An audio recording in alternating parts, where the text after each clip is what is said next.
like being in this 1980, so it's like being in America. If you go back 10 years in time, that's what Australia. They loved America, Americans, and wanted to emulate us. Wrestled in New Zealand, wrestled in Europe, Germany, and I haven't wrestled in every state. One time I was keeping track. I think I got up to 44, so I traveled pretty extensively. And I only know the number of matches because I had one of them for tax purposes. It was a book called Week at a Glance. I'd have Monday, Tuesday, Wednesday, Thursday, Friday, and then Saturday, Sunday was split. And I'm just thankful that I did starting out. Where the location was, and if I was driving, how many miles, tolls, hotel if I stayed over, and then I even would write who I wrestled or if I managed. And fortunately, at the end of the year, I could add up. Then at the top of the thing, I would add up miles for the week. And at the end of the year, for doing taxes, I could just very quickly go through the weeks and get a total of the mileage. Because I had basically the whole history of my career. Saved all those memories. Still have them. Have you guys kept track of your matches? No. You haven't had a match yet? I've had 1,027 matches. I've kept track too. You're good. I'm a little ahead of you. You're a little ahead of me. Amber, you kind of have a good track of your matches. Like 200? 160. Huh? 160 maybe? Plus one. Yeah. Sophie, you've had more than 100. 107. For anybody starting out, just in general, rural Iowa, guys will wrestle some guys that either they knew personally or immediately felt very comfortable with. The tendency is, well, that's the person that you always want to wrestle. The problem is that in doing so, you're never going to grow or improve. And you have a comfort level on that given night with that person because you wrestled so many times. But depending on what your goals are in the industry, you need to wrestle as many different people as you possibly can because each one is going to be a learning experience. If they suck. Yeah, because there have been a lot of people in this business who were stars or drew a lot of money that were not great workers, and you had to learn. And with those guys, you got more from doing less, but it just they just had the right combination of what they did. They did well and really got over. And some people just worked their tail off and never got the same reaction as when they were with those guys that did a lot less things, but were kind of recognized as if somebody could look from behind, not see who it was, and kind of know who the person was just by the match. So if anybody got questions, I mean, I don't have just started doing seminars, and I don't really have a format that I work from. I find that a lot of people are reluctant to talk about how they got interested in the business. And some of them are embarrassed to say, well, I was a fan. It's like there's something negative about admitting you were a fan. And there's nothing negative about that. That's how I got interested. I had a fan club for Johnny Valentine. And just hung around matches and you know, that's how it happened for me. And, a mass wrestler, the original Secret Kid, George Bolus, befriended him. Guys will always ask somebody that's in the business, I want to be a wrestler. Can you give me any advice? What do I have to do? And in his case, when I spoke to George, he said, the wrestling business will always be here. It's not going anywhere. And yes, you want to do it, but before you do it, because it's physical in nature, there's go out there not with the intent of physically hurting each other, but there is that risk every night. You know, whether it's a bad bump or some rib, a rope breaks, or I mean, it can happen. And you hope and pray that it never happens. You can have a long career, and never have a really bad injury. But like George said, if you can, if you have, and not everybody has that opportunity. Not everybody can go to college, and it's changed too. Now you can be a success in life. You don't have to have a college degree, but back then that was always recommended. Try to go to college if you can afford it and have the grades. So he suggested that I go to college, get my education, because the wrestling will always be here. And while you're there, go out for the wrestling team, learn the fundamentals of wrestling. When I was growing up, I was a fan of wrestling. It used to be on every Thursday night from the Capitol Arena in Washington, D.C. with Ray Morgan. It was on for like 2.5 hours. That was the only wrestling on. I'm talking black and white television too. But it captured my attention. And then when they came on tour in Trenton, where I lived, and we went to the National Guard Armory, and I went down, and there's all these characters that I'm seeing on television that are now there making fun of me in real life. And it was like, oh man, that's a whole other dimension. And I was hooked at that point. Just fell in love with the business, and it was what I wanted to do. And I said, George Bolus, I'd ask everybody, George Bolus said, get your education first. So I went to Albright College in Reading, Pennsylvania. I have a bachelor's degree with a major in sociology, minor in history. And I don't know that I did teach school for a year as trying to find out what I wanted to do in life. And I was a substitute teacher, and then something happened with the teacher, and he was out for the whole year. So which was I taught that seventh grade. That was a great learning. Everything that happens to you in life is a building block towards wherever you're going to go. A lot of times you don't know where you're going to go. But that year of teaching I learned a real deep respect for the teaching profession. These are people that live their whole life to teaching others, and financially teachers aren't paid very well. Aren't paid anywhere near what they should be paid. But I got my education. I followed George's recommendation, went out for the wrestling team, and though they didn't have amateur wrestling in New Jersey, I'm in Pennsylvania, which was a hotbed for amateur wrestling. So a lot of these guys wrestled right from the time they were youngsters through high school, and I was like a total fish out of water. Go down, the first thing is I would be on my belly and reach like this. I'm giving them what they wanted. They just whoop, you're helping us turn you over, and next thing you know, you're counted out. But if you can learn the fundamentals of amateur wrestling, you may think, well, I don't know that if you haven't wrestled as an amateur wrestler.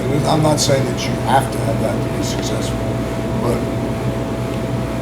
the more tools that you have, you can draw from whatever you're doing. It's just like once you get into the business, and it depends where you live and what opportunities you have to wrestle. Some guys, it can only be on the weekends, and maybe there's a small crew of guys, and they find that they're wrestling a lot of the same guys, and you can get into a comfort level because you can have a good match with somebody because you've been with them so often. But the other side of it is that you're not going to grow. Be someplace where you can wrestle with many different guys, big, small. You have to learn to work with a guy that's smaller in size, physical size than you, or learn from having to be against a guy that's much bigger than you. And you have to adapt your style to get the right thing. And the other thing that I stress that is not talked about all that often is from day one, if you can learn as a performer to listen to the people.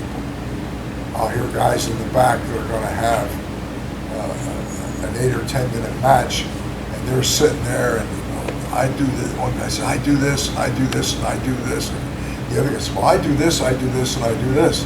So they're going out there basically wrestling for themselves, because they feel that they can't have a good match unless they get their three things that they know how to do well or comfortable doing. The other guy's got his three things. Well, maybe those things don't all mesh into what makes for a good match. And guys have to learn to, because every audience, every night is different. And if you ever work territories, you're going on the road, especially if you have an issue with a particular individual, you can go to one town and structure a match and go out and get unbelievable response. You're in another town 100, 150 miles away, and you say, well, we'll just do what we did last night. You know, you're starting out the same way. And a couple minutes into the match, you're not getting the same reaction. You hear a pin drop. And some guys panic when that happens, but that's part of the growing experience. That's why it's so important to learn to listen to your audience. And you're always going to have a situation where some wise guy will yell, boring. And when that happens, guys have a tendency, well, I need to jump up and do something. So he is controlling you rather than you control him. If I'm in the ring and have a hold, and it's not a big action thing at that point, but it's part of what in my mind is the structure of the match. And this guy in the back is yelling boring. I can't shoot him the bird, but I can just ignore him, and it's like he's not going to control me. If I'm going to be successful in the business, I have to learn to be able to do whatever I need to do, learn to listen to the people, so that ultimately I control him. That's it. And the first time, if it's ever happened to you, where you run into that situation where a guy, yells boring or something, and you don't react to it, and you don't change what your plan was, what you were going to do, and all of a sudden that same guy, 15 minutes later, is on the edge of the seat, calling you a son of a bitch, and okay, this is the same guy that was yelling boring, wanting you to do something, and because you didn't allow him to control you, you eventually, and it comes with experience, get more skilled, you'll eventually have that guy now cursing at you, and that's a great sense of satisfaction when you get to that level, that you know that you don't react to that person or group of people, that if you have a plan, and you still have to listen to the people, you have to adjust. And that's really, I think, the big key to the business is the fundamentals of what you do in the ring is important. You have to learn to take care of each other. You go home, you have maybe a wife and kids, I have a wife and kids, and you want to be able to go home and be able to feed your family and come back and work the next day. We're not out to physically hurt each other to the degree that you can't perform and get paid. To me, professional wrestling is a physical art form that, when performed at its highest level, you can make it look so real that in the eyes of those people that it becomes real. When you get to that level, you'll know what it is. That's as good a feeling as you could ever want. So you guys got any questions? I do. Thoughts when I've had this before where someone tried to heckle and they say boring, so I usually do a snap mirror rear chin lock and I lay on the ground. Yeah. Make it as boring as possible until the rest of the crowd starts cheering. Yeah. Questions about anything that Yeah, JJ because or anything? if they control you, which that's what's happening, if they yell boring and you get up and change whatever your thought process was or whatever your plan for that match was, now they've disrupted that. So the end result is not going to be anywhere near as good as what it was with the plan that you had in mind. So, and it's not always easy to do, but don't let that person spoil the night for you or for the rest of the fans that are there. And it all comes with experience. Experience is everything. And I'll repeat too, that you have a tendency, especially if there's a small group and there's not a lot of guys, you end up wrestling a guy that you're most comfortable with and have a good match with, and that's fine too, but not to the degree that that's as far as you go in your learning curve. To go out there because you know you can have a good match with him, because he's not going to get any better as a result of it. You're not going to get any better. So I always wanted to try and wrestle somebody that was more experienced than me and was better than me, because I'm going to grow to try and get to their level. For that night, that person is having to come down to my level in terms of my experience and everything, which is okay. We've all been in that thing, because we all have to start somewhere. We all need help. You can never do it on your own. But depending on where you are in your career and where you want to go, always try to wrestle guys that are bigger than you and better than you. We can either get in the ring and start moving around, unless you think it might be better if we watch some videos of who we have here as far as the matches and anything you might want to pick I out. think in the ring might be better than Okay. watching the video. Cool. Just wrestle, tagging it out and stuff? Yeah. All right. Don't do anything crazy, nothing that you're not used to doing, and the main thing is don't get hurt, and you got to take care of your opponent. Don't hurt them either. All right, everybody slide in the ring. Some of my boys start off in the ring. Josh, you can stay. You have to learn where you pivot, lean into the ropes, and always have that arm over the top rope, because if you don't, that rope slides over your shoulder. That's a good way to break your neck. Has that happened to you at any of the conditionings? A little bit. Where you slide? Because I know it's happened to a couple of the new guys, and they think it's so easy. They start running, and Yeah. then they get too comfortable, and then they slide. Oh, my And neck! then they It's speed like, up. ugh. They They speed up. speed up, and Things happen quick. if you want to hop in, and Frankie, are you getting something? If you guys got questions, don't be shy. I don't bite, and I'm not. I'm not somebody I'm not judgmental.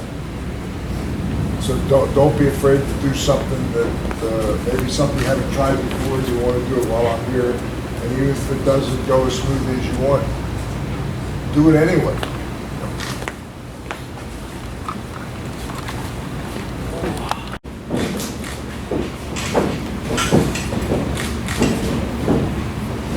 So, hard camera would be that one, right, JJ? And all the films and everything. Okay.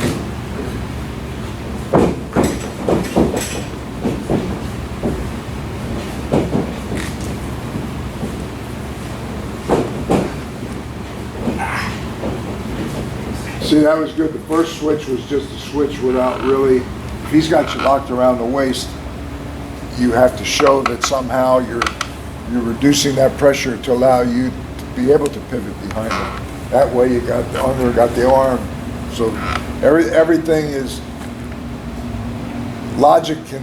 We can logic the business to death because it's a work. You don't want to get into that, but be logical with everything that you do. In terms of somebody sitting there, may know nothing about wrestling, but they can tell you can't get from that point to this point unless the other guy just lets you. Then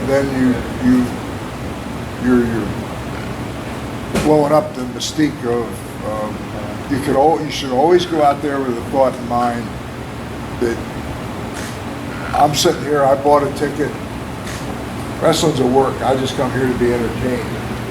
And I'll spoil my evening by doing something that all of a sudden looks so real, it becomes real, that it reaches a point where all of a sudden I'm sitting up straight, I'm on the edge of my seat. Now you know you're getting the right direction, you're doing something. That's where you want to get to. Sometimes it takes time, and the ability to do that only comes with experience. Go, guys.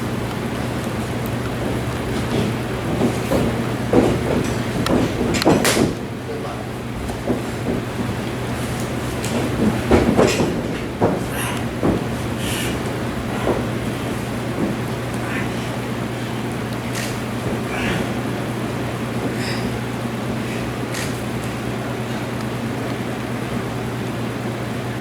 moving, Frankie. It's still very new.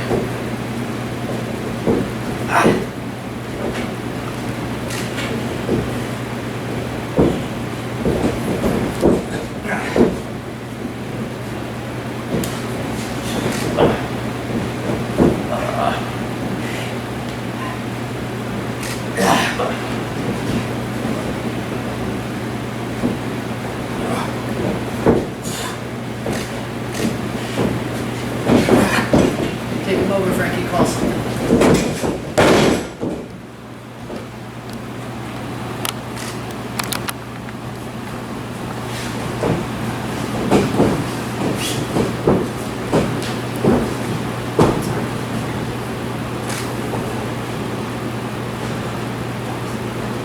Stop moving, guys.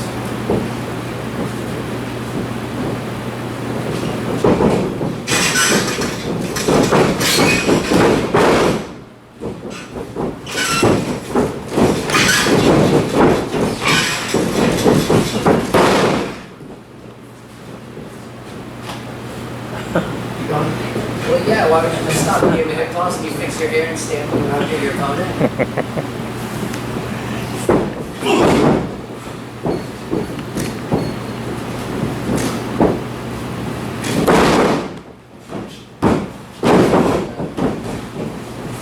One, two.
Reverse, step one, cross body. I know it's you, Sophie, but. Never mind. Come on. Stay on.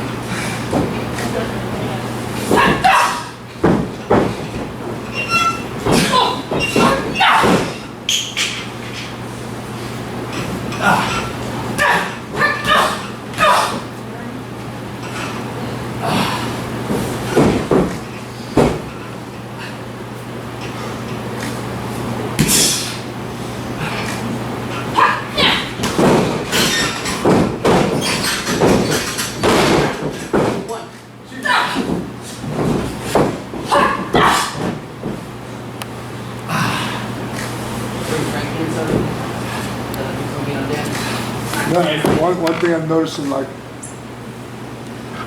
you throw a guy in the ropes, it's like,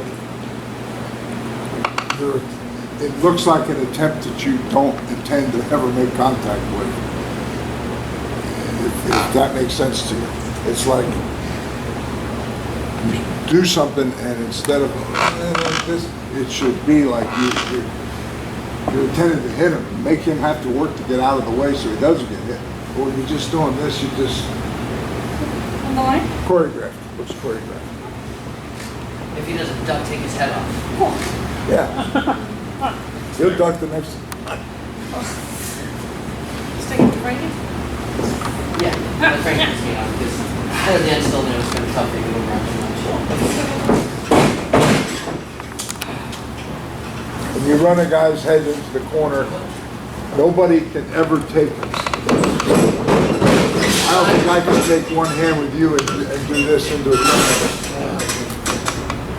It has to be the visual thing of using the strength of two hands to drive somebody's head. Thank you.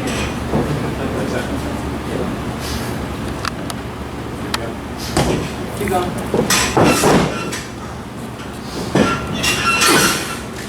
Where are your hands, Dan?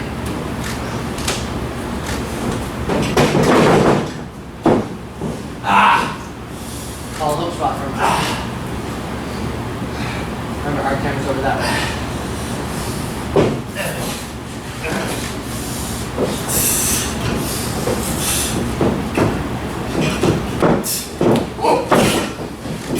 One. Contact in the knees. Oh, how are you going to know Stella's drop kick? I was I Huh? was speeding up. I thought he was gonna hit. Take a break, Amber, come on.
That's okay. That was fun. Sunset. Yeah. Break.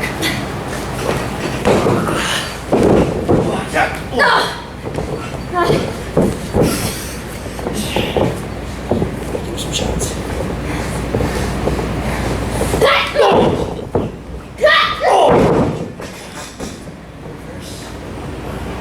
Sunset. Give me a shot.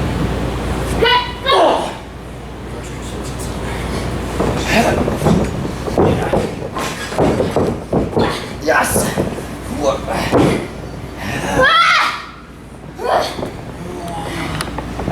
Girl.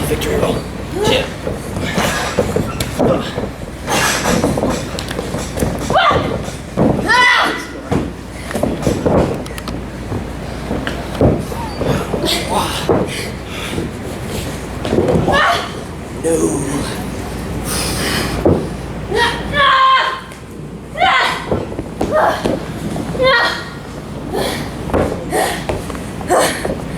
cheat, Carlos. Don't give her those ropes, Carlos. Carlos, come on. Does she have the ropes? No. You can get the ropes if you want.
How long have you been training?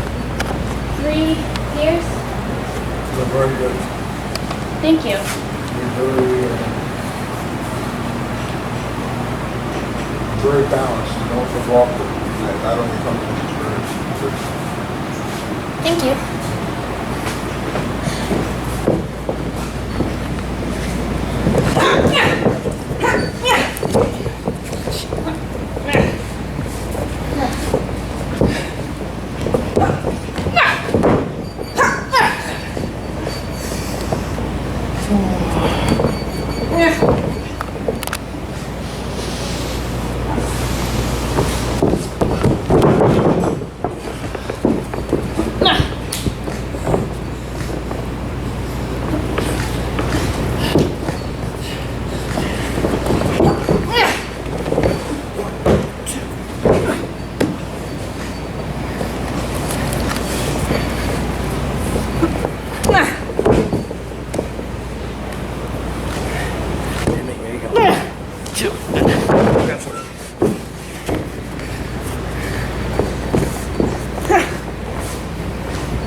Move.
Give her a hook spot, let her tag out, and break.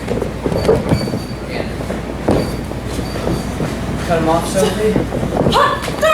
Tag Dan. Go get your shoe and stuff.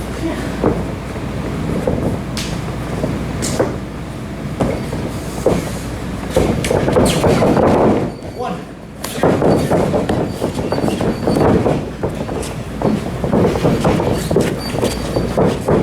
Thank you.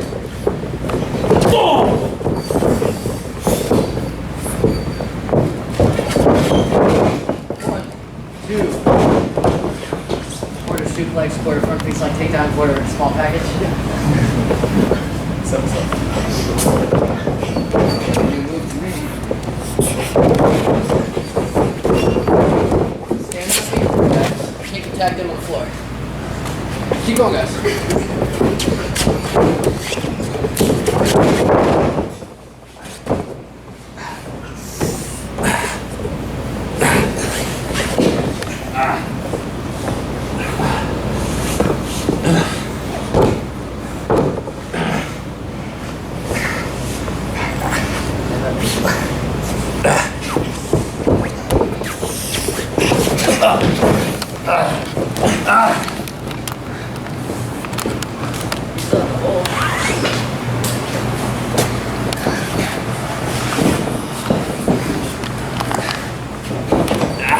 I'm so tight.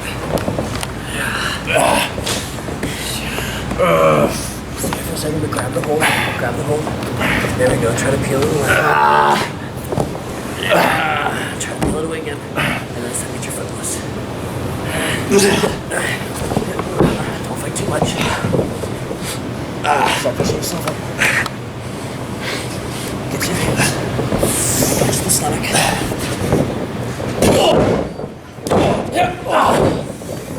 She likes sweet. Take it back home. 1, 2. Sit up. Oh, now headbutt me. You not do a drop hold yet? Yeah. Work it out. Right away now. She's going there.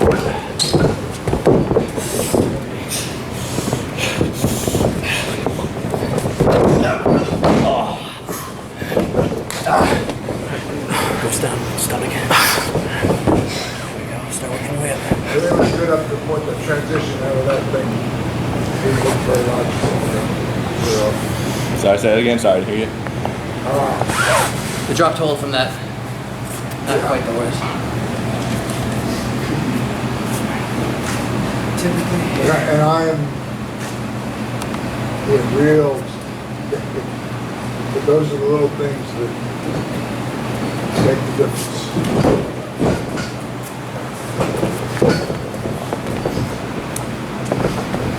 Start turning, start turning. And then the other way. Stick together like a foot. And twist. Twist. A little better. Grab something.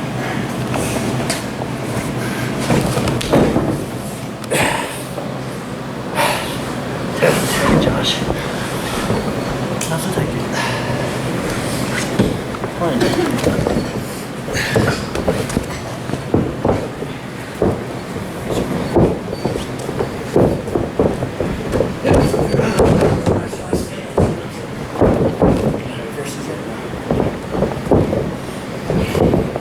No worries. Okay.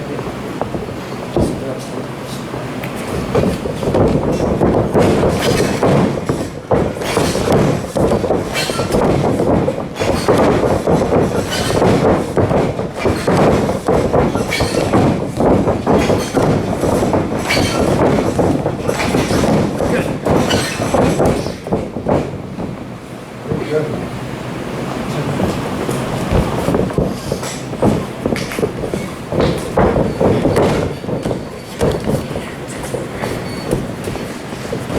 Go with me.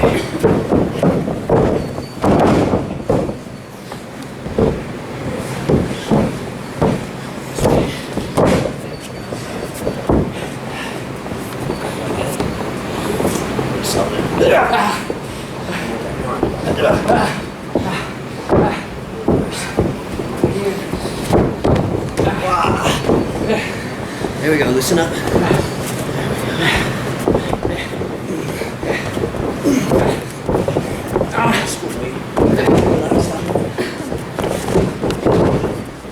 One, two. One, two. Very nice to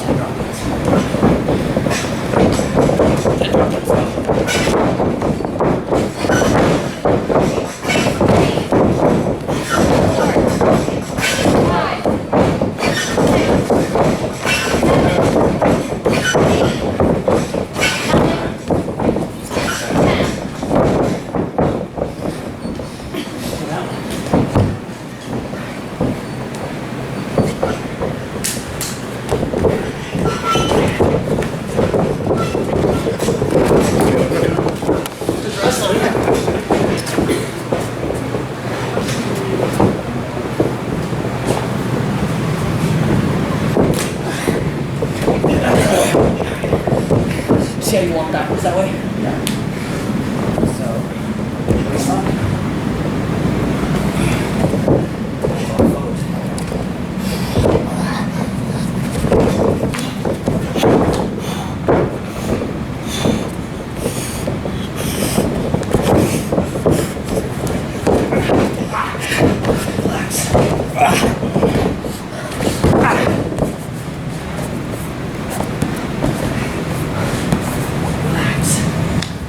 Do this now because you turned the other way.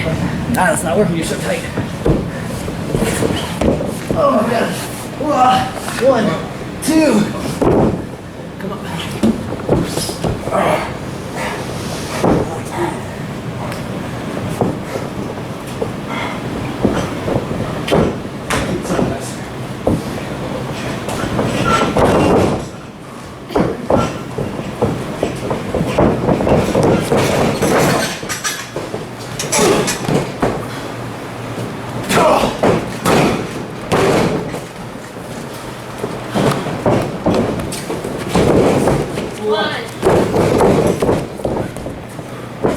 I don't remember the last time I saw a guy lift and punch.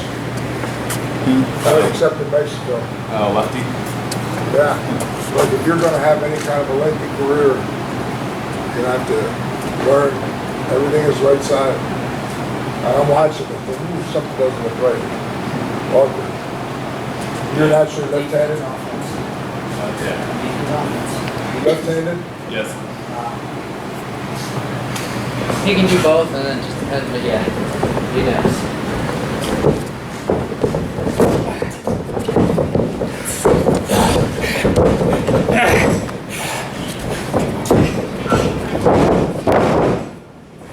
Work with each other.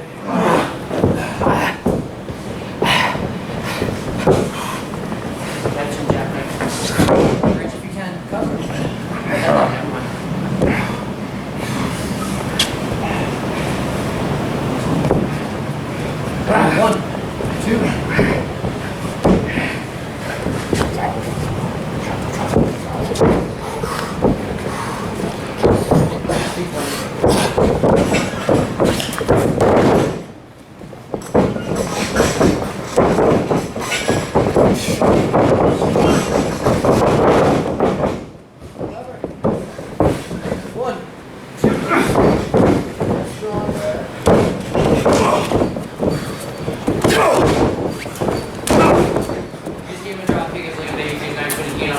And Tommy got enough no sellers drop kicks. One,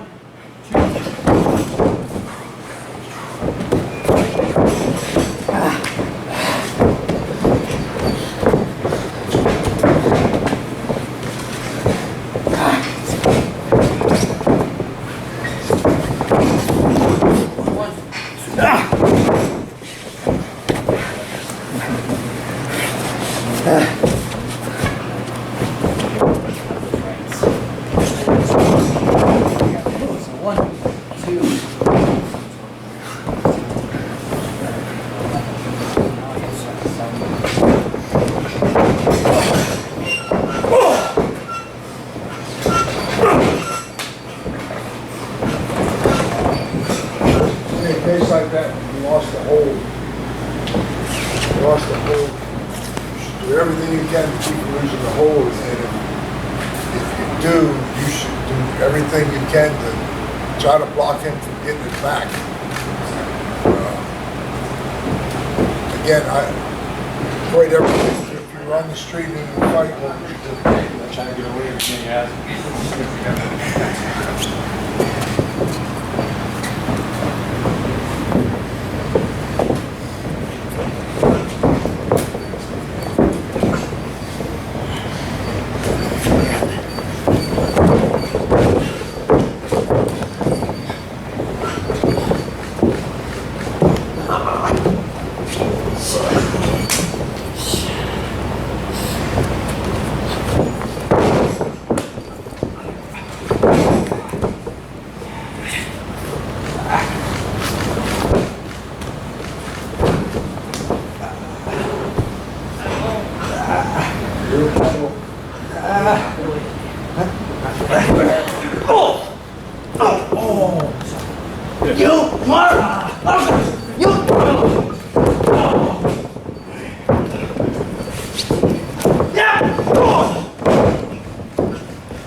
you kick out. And you kick out. Oh, and you're still going. And you're still going. Relax, Frankie.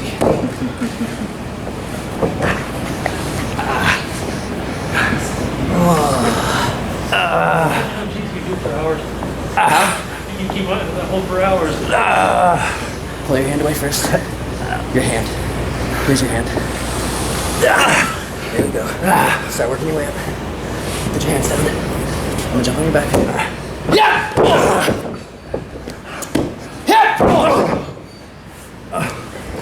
Yeah!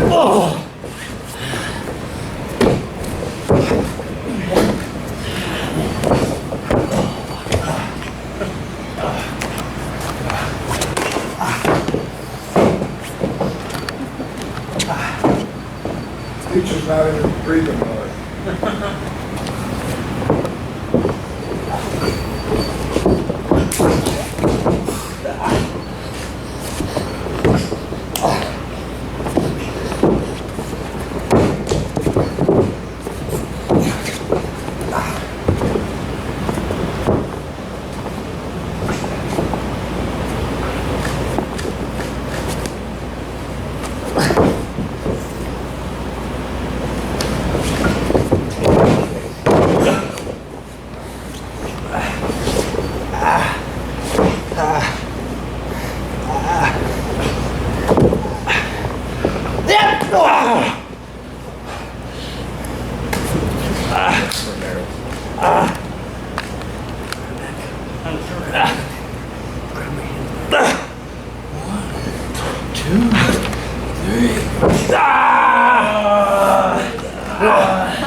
No.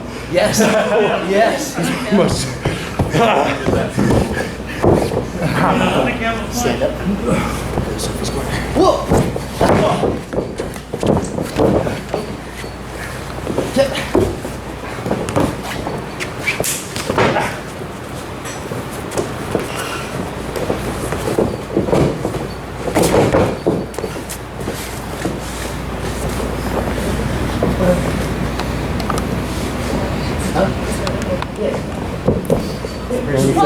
coming back.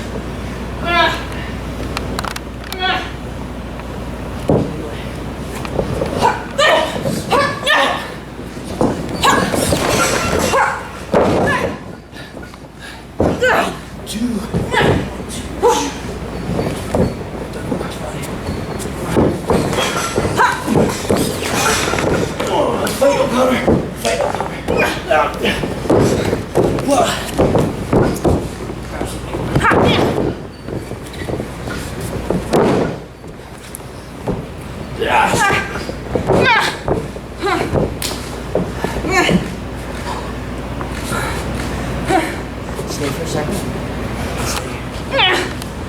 Then if you drop hold, you're going to get some lock. Stay here for a minute. Now push up. Free your right foot. Twist. Hands to your right. Hands to your right. Get your left. Twist. All the way. Twist the other way. Get the leg. Get to knock. One more leg.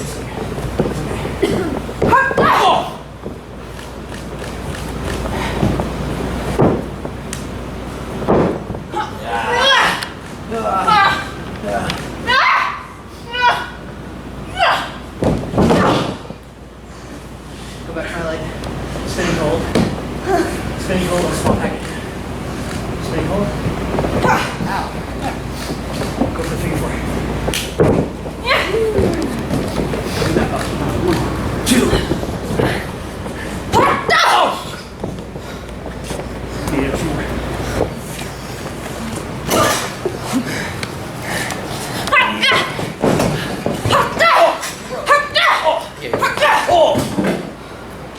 Back and straight.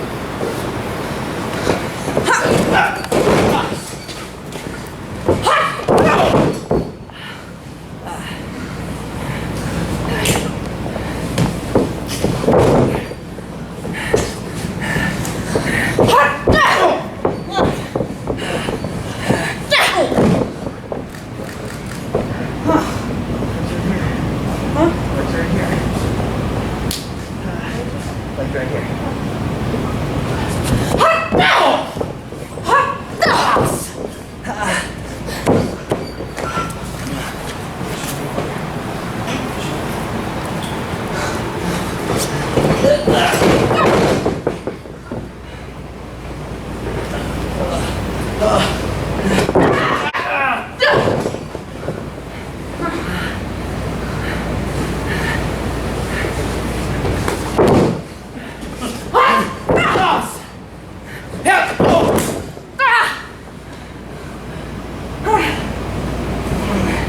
Don't die, it's just one kick to your leg. Huh?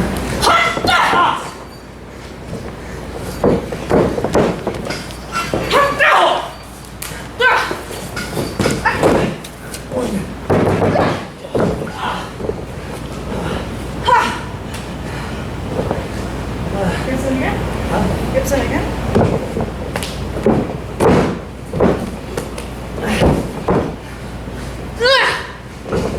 One.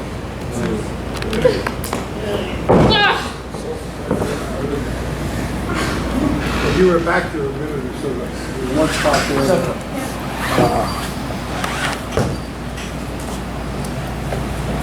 You try to stomp, but it's something that you can't visually give the impression that that's something very forceful.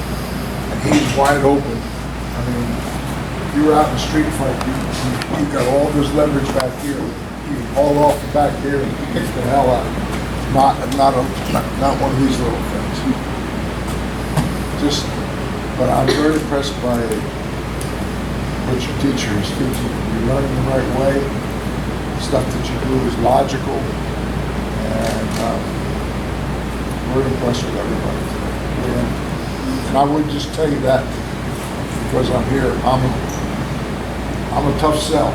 I don't give out compliments because I'd rather be here and give you constructive criticism and find things at fault. I'm struggling to find things at fault. I really am. Amber. Do you want to take a break? No, I'll take a break after you. All good. No, I just mean you're all sweaty and tired. Ooh, I'm gonna wipe my sweat on you. Do you need a break?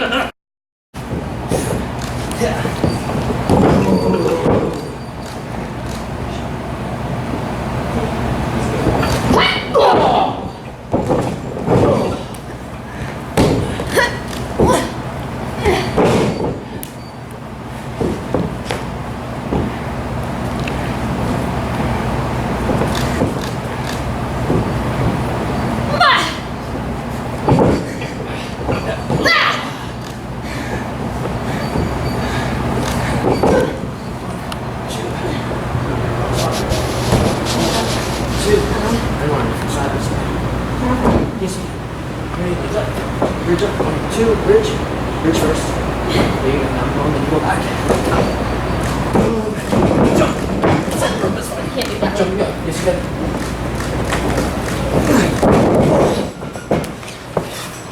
619. 619.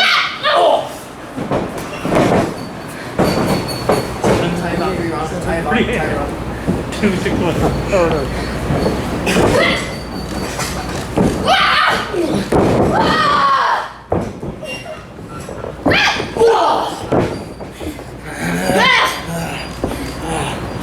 Hit me again. Hit me again. Again. Hit me.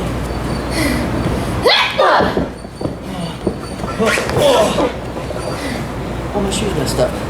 Keep going. What? Keep going. Reverse. Back elbow. Victory roll. Left elbow, victory roll.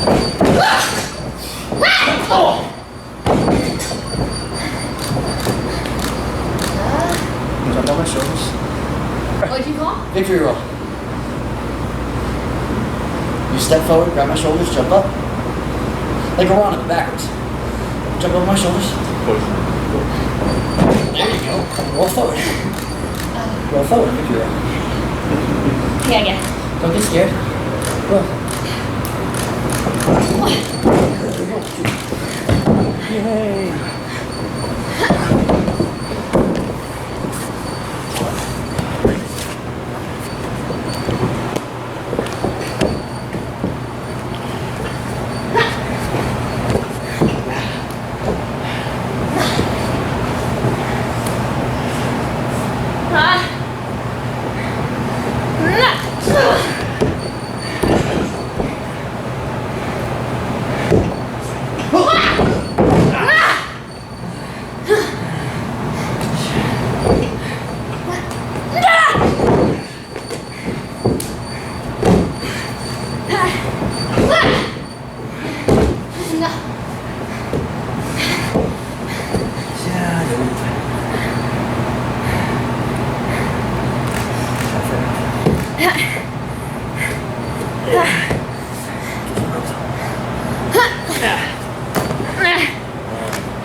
Get me off. Turn your back to me. Jump back. Reverse. Yeah. Oh, shoulder. Yeah. 2.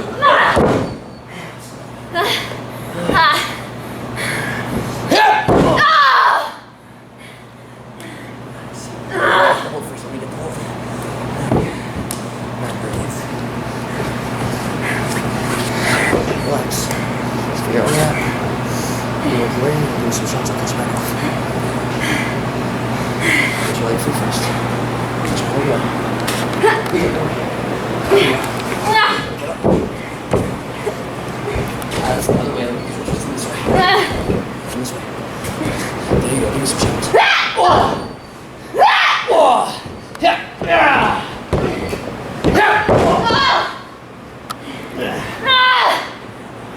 What are you saying, Amber?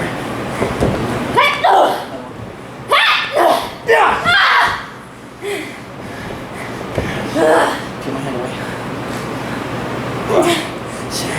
Give me another shot.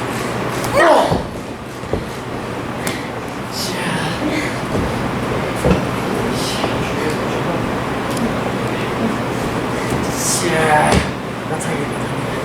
You provoke fire. You provoke fire. Come on, fire.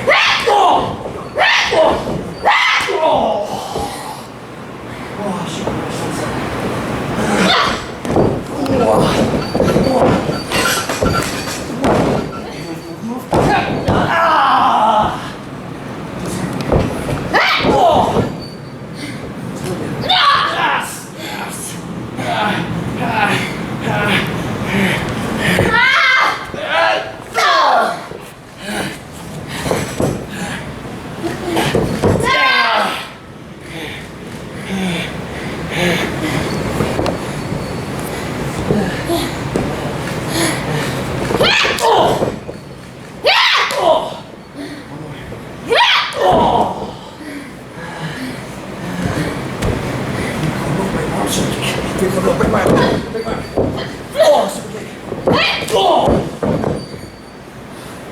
Oh, wheelbarrow stomach, go.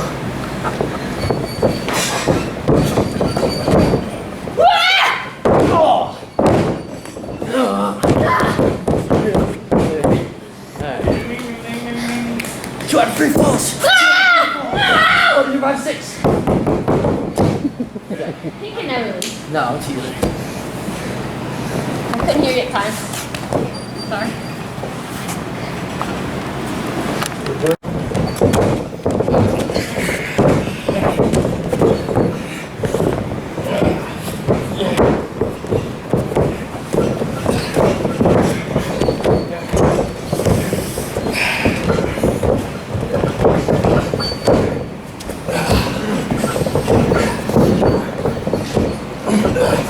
Head up, guys.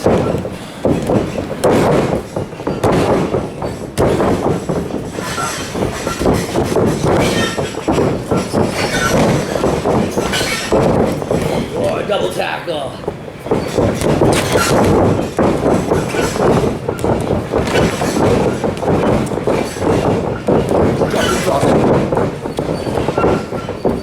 What happened to keeping it simple and trying to wrestle? Now we're just running the ropes like crazy. Wrestle, try to pin each other, try to submit each other without really doing it. Make us believe it. Head up, guys. Left leg back. Don't walk backwards, walk forward.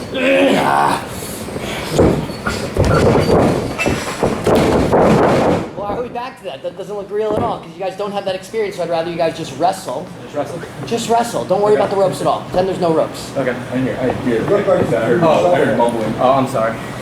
Hey, Josh. Like JJ said, it looked like you threw yourself off because you don't know that stuff yet. Okay. You're just at our conditioning classes, but you have some amateur wrestling background. Okay. And you have some pro wrestling background. Go for that. You can do a bunch of headlock takedowns to him. He should be able to follow you. Oh, he knows those? Okay. Well, I mean, it's a freaking headlock takedown. I mean, he knows how to roll, so. He should.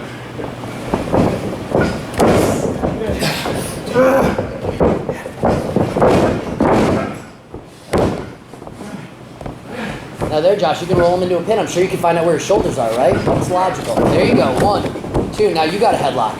Now you can get a head scissors, Dan, if you want. Sure won't be that hard to figure it out. I know his leg's kind of blocking you there. You might want to roll him up instead. Transition him into something else. Double underhook him, Josh, and turn him into a pin. Double underhook him. Double underhook him, Josh. Right now. Double underhook him. I don't know if that's... Sorry, I'm so sorry. Dan, double underhook him. Okay. Double underhook. That's an over. Under with your arms. Under. That's over. Wait, so. Under. There you go. Now lock your hands and turn them to a side. Oh, okay. For a pin. That's more of a submission, but you got it.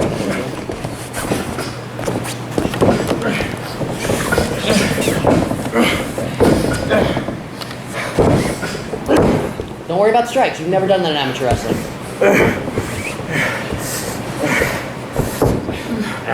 We're just wrestling right now.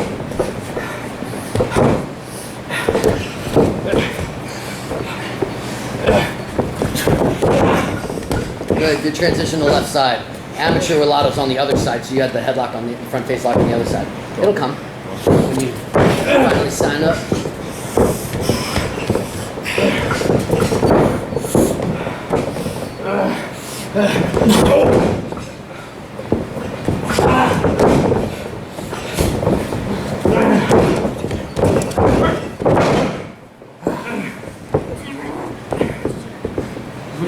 Go for it. Right leg up. Hook it behind your left. Looks like. Hook it, yep. Hook it behind your left foot though. And slide your body away from him a little bit. Be perpendicular to him. There you go. Forearm or hands. Just don't be in punching distance. And block yourself. There you go. Head up. Fix your feet.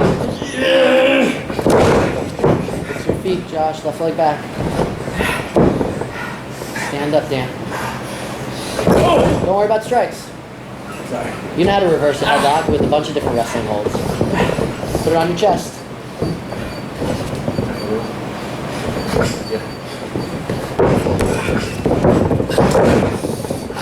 Don't worry about stomping on the ground. That's the sound that body slams make, not our ears. Check your face.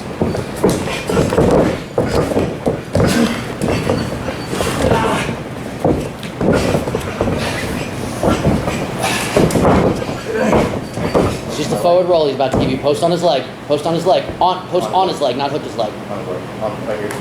There you go. Okay. 1, 2. Throw those legs up when you want to kick out. Do what? Saying throw your legs up. So like, There you go. To get more of a boost off them instead of just your hips. okay. Keep going unless you're blown up. No, I'm going for a hammer. Same thing. Same thing. Put your hands on him. Back him up more, Dan. 1, 2.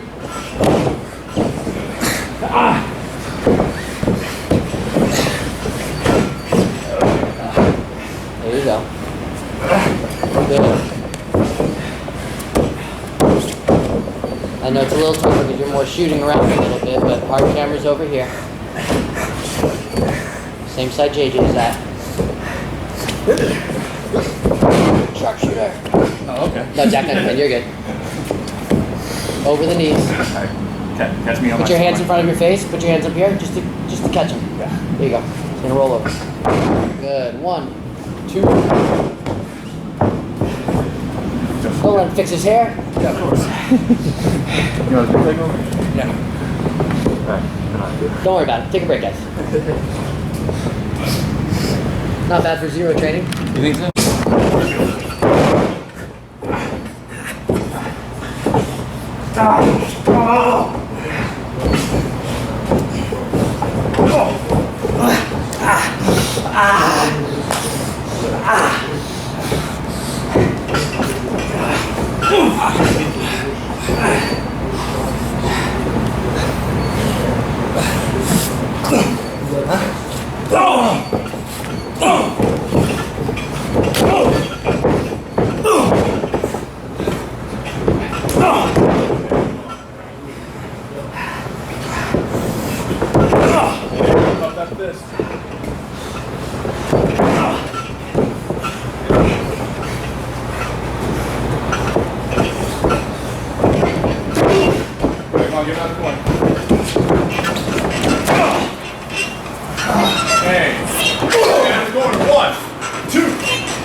Give up? What do you say? What do you say?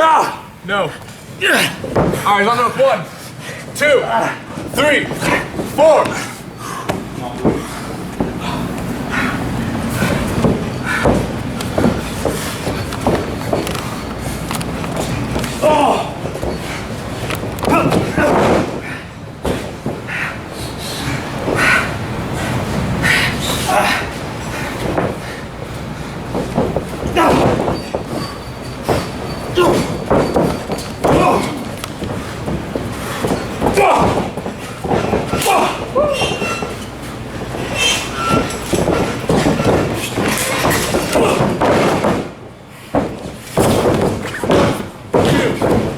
2. Ref.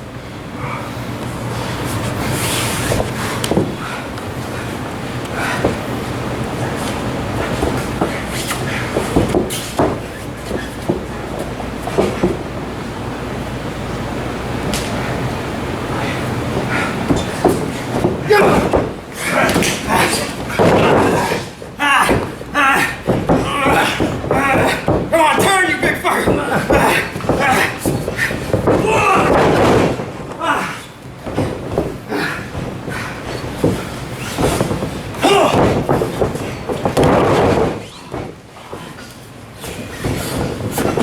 One, two, three. Saw you.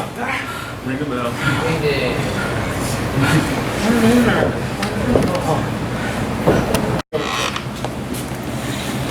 Just to take the whole this, you got no leverage.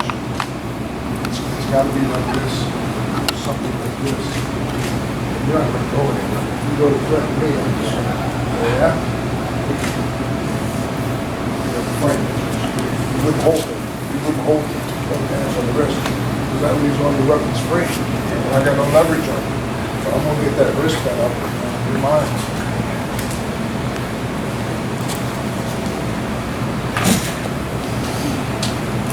How did you guys feel about it? We didn't get to finish next, but I kind of forgot. I was going over, trying to remember. Did you guys feel rushed a little bit at the beginning? Yeah, we went fast. Why? I don't know, just trying to Trying to what? remember the next spots. Why? We just have to wrestle. A babyface shines, a heel gets some heat, and a babyface makes his comeback, and we're done. In the beginning, the collar and elbow, Should help a in little bit. theory, is something where neither guy has an advantage. And so it's something that you don't have to rush that. You could be doing things where you visually, the audience look and say, oh, he's trying to figure a way where he can get an advantage. You can get behind him or get something to put leverage on. Rather than just to lock up and boom, and go do something crazy. There was nothing that like made us want to cheer for you in the beginning. It was just like lock up, and then you guys are going so fast. We can't take you guys in. We can't breathe you guys in. We don't know anything about you guys. We can't see your demeanor, the way you stand, the way you walk, the way you move. It's just like, and then right into heat. What exciting things did you guys that made us want to cheer for you? All right, well, we got to heat, and you guys were good about moving around a little bit, but you got to fight back in the heat. Okay. Like, I try not to let too many strikes go before I'm starting to fight back a bit, because Yes, like sir. it just looks like he's beating a dead horse, and why are they going to cheer for you then? Okay. Count by the shoulders. Yeah, I know you're trying to get there. Just just get all the way to the shoulders you can, and then the heel can complain to you like, what? right. I did my best. Tom, work around more. I know Frankie had to like push you at first, but then just start moving around the ring. Utilize the entire ring. Okay. I could see that you were trying to have him block a punch, but he didn't build anything up for him to fire up where he was going to do anything. You had him in control. Same thing like the chaining earlier, you had in control. Until he starts showing life, why would you switch from a hold to attacking him? This is wrestling. You have him. If he's not giving up, crank it more. He fights back. Oh, now you got to get him. And then he's not ready, and I could tell he wasn't ready for that punch. Blocked it. You did good not losing focus, though. Brand new, hasn't had a match yet. And how often do you train a week? Twice. Okay. The main thing is slow down. Always, you should be in no hurry to get somewhere. You're gonna have some round of activity, boring. It's gonna happen to everybody, and you have to just let that go in one ear and out the other. But it's just like even just the collar and elbow to start with. You can start to look like you're going for something, and he's either through his positioning of his feet or his shoulders or what.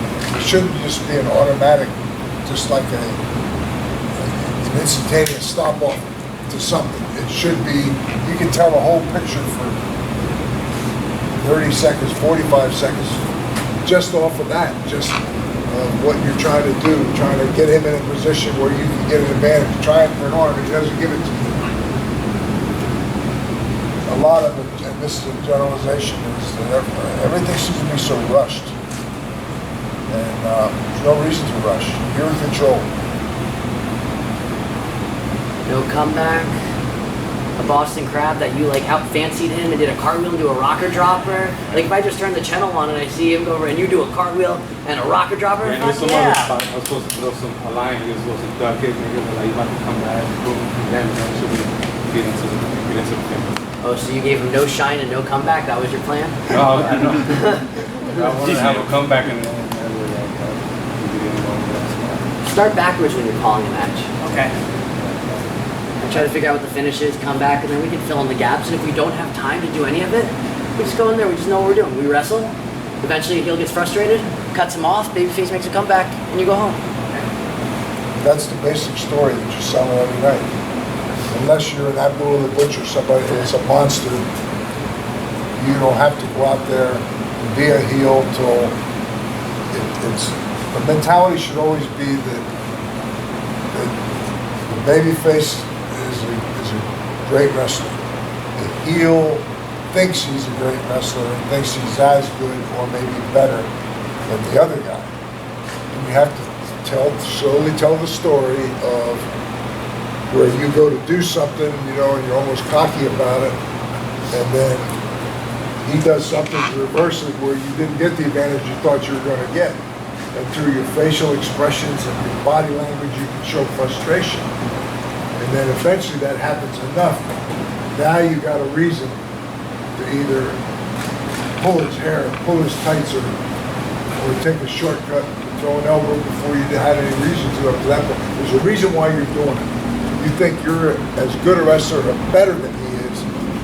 He shows the people, and it's almost like, oh, you're being embarrassed because you thought you were a better wrestler than him, and he's showing you that he's better than you. And that's like you panic, and that's when you do a heel move. That's a simple story that you're telling.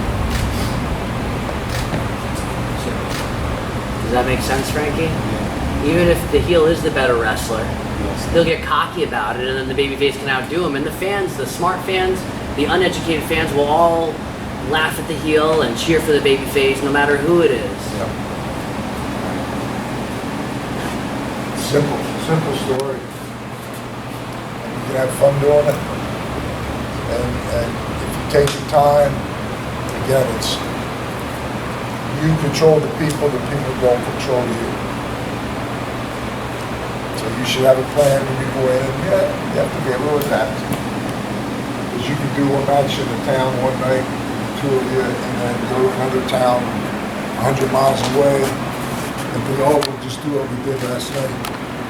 3-4 minutes into the match, what you got a huge reaction from the night before. You're different people, you don't get that same reaction. And at that point, you have to say, you got to change direction, change the plan, and you, by the crowd reaction, you experiment with some things till you hit on something and you get the reaction. Now you're off and running. You always have to listen to the people. Listen to them, but you don't let them dictate you. Yes. I know it's tough without an audience here and all. That's why it sometimes gets rushed in practice. But if you wanted to work heel, Frankie, you could have worked with us a little bit. I want to say too, just because I walked in, I don't know anybody, and I don't think I've ever met. If I've ever met you before, I don't think I have. Yeah, we did matches together. We were talking about that. Cauliflower Rally Club and then MLW, and it's only been a couple times, so it's been a while. Terrible memory. It's been more than 10 years since we. But in just a short period of time, he's very knowledgeable of what he's doing, and I can see mechanically when he was in the ring. Everything that he does is very smooth, and that comes with experience. And I can just tell in just a short period of time that you're blessed to have somebody who knows what they're doing, a good teacher, and you should be like a sponge and just learn from him. You live with me, so I'm always there. You can ask me stuff. Yes. And Larry lives with us too. Because you never stop talking. That's the sad part of the old territory is where you have great road trips and guys would carpool. And yeah, sometimes guys are not off, but there was a lot of time to talk wrestling, theory of wrestling, or critique a match that happened the night before. You don't have the benefit of that anymore. But if you're you're living with him, you got a lot of free time, and there's always questions in your mind that even if you have to, like he's got a pad here where you think of something and he's not there at the moment, write it down. And then when you see him, that reminds you, ask the question, you get the answer. You want to feel like a sponge and always trying to draw information, direction, everything out of your teacher, somebody that is more experienced than you are. Here to discuss with you, we watch Raw every night and then SmackDown, and we got all these other freaking shows. When you hear Larry yelling, woo, as people are running into the corners, we're watching wrestling. He hates running. Yeah. And it's the little things that we're our own worst enemy. When the guys, and I watched earlier, somebody turnbuckle somebody from the corner, and they took them 2/3 of the way across the ring, and a handful of hair, or whatever it took, both arms on the thing. I've watched too many times where someone take 2 steps out, go like that, and the guy over to the other turnbuckle. I think that was me. Taking the head with the whole, not the second one. But then When you see that happen, the people are sitting there, and you're mechanically doing something that just glares to those people up. This is still working good for me. You should be working the whole time to try and convince those people you can do it. It takes time, hard work, and thinking. You want to teach those people that they may come with the preconditioned notion that this isn't work and I'm coming and I made up my mind, and you can do things to reinforce that. And when that happens, that person never gets emotionally involved, and if that expands to the whole crowd, you get a quiet audience. But if you work and try to convince all the little subtleties, convince the people that you portray it like it's a real shoot. You don't have a guy in trouble and then walk around to all the other corners and showboat. If you were in the street and had a problem with somebody and got the best of them, what would you do? Be on them like stick on shit. You wouldn't want to let them catch a breath. You'd be on them and never not give them any relief, take them down and punish them. When you do that as a visual thing, it's so easy because the people are going to get with it. They're going to get with it if you're a heel and you're doing that to a baby face, and they're not going to like you for that. And then if it gets serious enough that they want that guy to fight back, and when he tries to fight back, and it's like, I think maybe he's going to do it, and you grab tights and pull him back down and jerk his hair or do something behind the referee, take a cheap shot. You build that momentum where finally he's going to prevail, and the heel's got to work his tail off, because the heel's got to work hard getting the heat. And I don't want to say the easy part, because it's something that you have to be good at doing, but as a babyface, when you're selling, you got to sell, not die. And then when you make the comeback, that heel had to work his ass off to get the heat. And then he's got to be there, not sucking wind when you make that comeback. He's got to be ready to fly and move and pop the people. What he means, like if you're out of breath, if you have to stay in that hole for a little bit so you can catch your breath, so it's time to bump and feed for him and be there and give it all back to him that he gave to you. He's got to work harder. Baby faces are easy. It's on fire. He's got to do. You guys got any questions or anything? Do you have a question? No. You can ask. The worst part was just the rush. Just everything was too rushed. That's the main. And that's a general, and I realize this is not really a fair environment, but everything changes when you have an audience there, and you have to listen to those people. But at the same time, you have to be in charge of what happens in the reaction, not the people who are in charge of you. Because that's when you're in trouble with a good team. And it comes with experience. There's no shortcuts. You cannot learn it overnight. You can have a very gifted teacher who's going to teach you all the right things. And what I see here, is I'm seeing evidence of everybody having been taught and learned the fundamentals. All the rest of it is it's like you can't bake a cake and start out with all the icing piled up and then, we'll bake the cake later. No, you got to have that cake. And then you got something to build upon. And wrestling is no different. Is there I know you're going to be listening to the crowd the whole match, but is there a certain point where it's more important to listen, like towards the beginning or towards the end, or is it just kind of making that decision, like as you go? It's important. It's important to be aware of the crowd the whole time. And I'm not talking about one person yelling out boring when you do something. I'm talking about you're a heel and you're getting heat on the baby face, and you take your time, be methodical about it. And it's like, again, you're in a fight, street fight, you get a guy down, you don't do something to him and him to the turnbuckle and then walk away and showboat to all the people. Nah, you're on this son of a gun. And the people sense that. And when they see enough of it, all of a sudden, they're starting to stand at their feet or whatever. They're trying to inspire that guy to, damn, I'm tired of watching you take an ass kicking.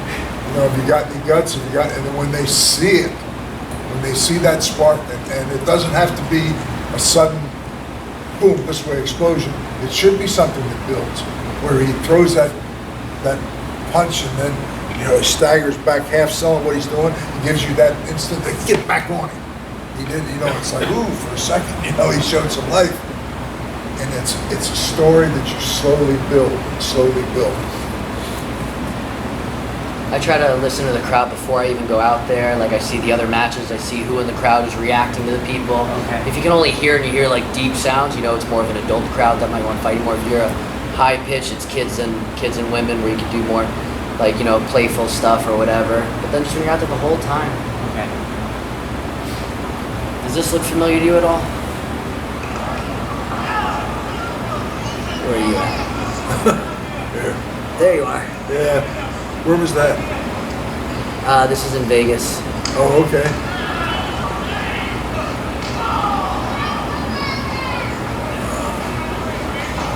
Waiting for you to, as the baby face start beating me up. I don't know if that's in this clip.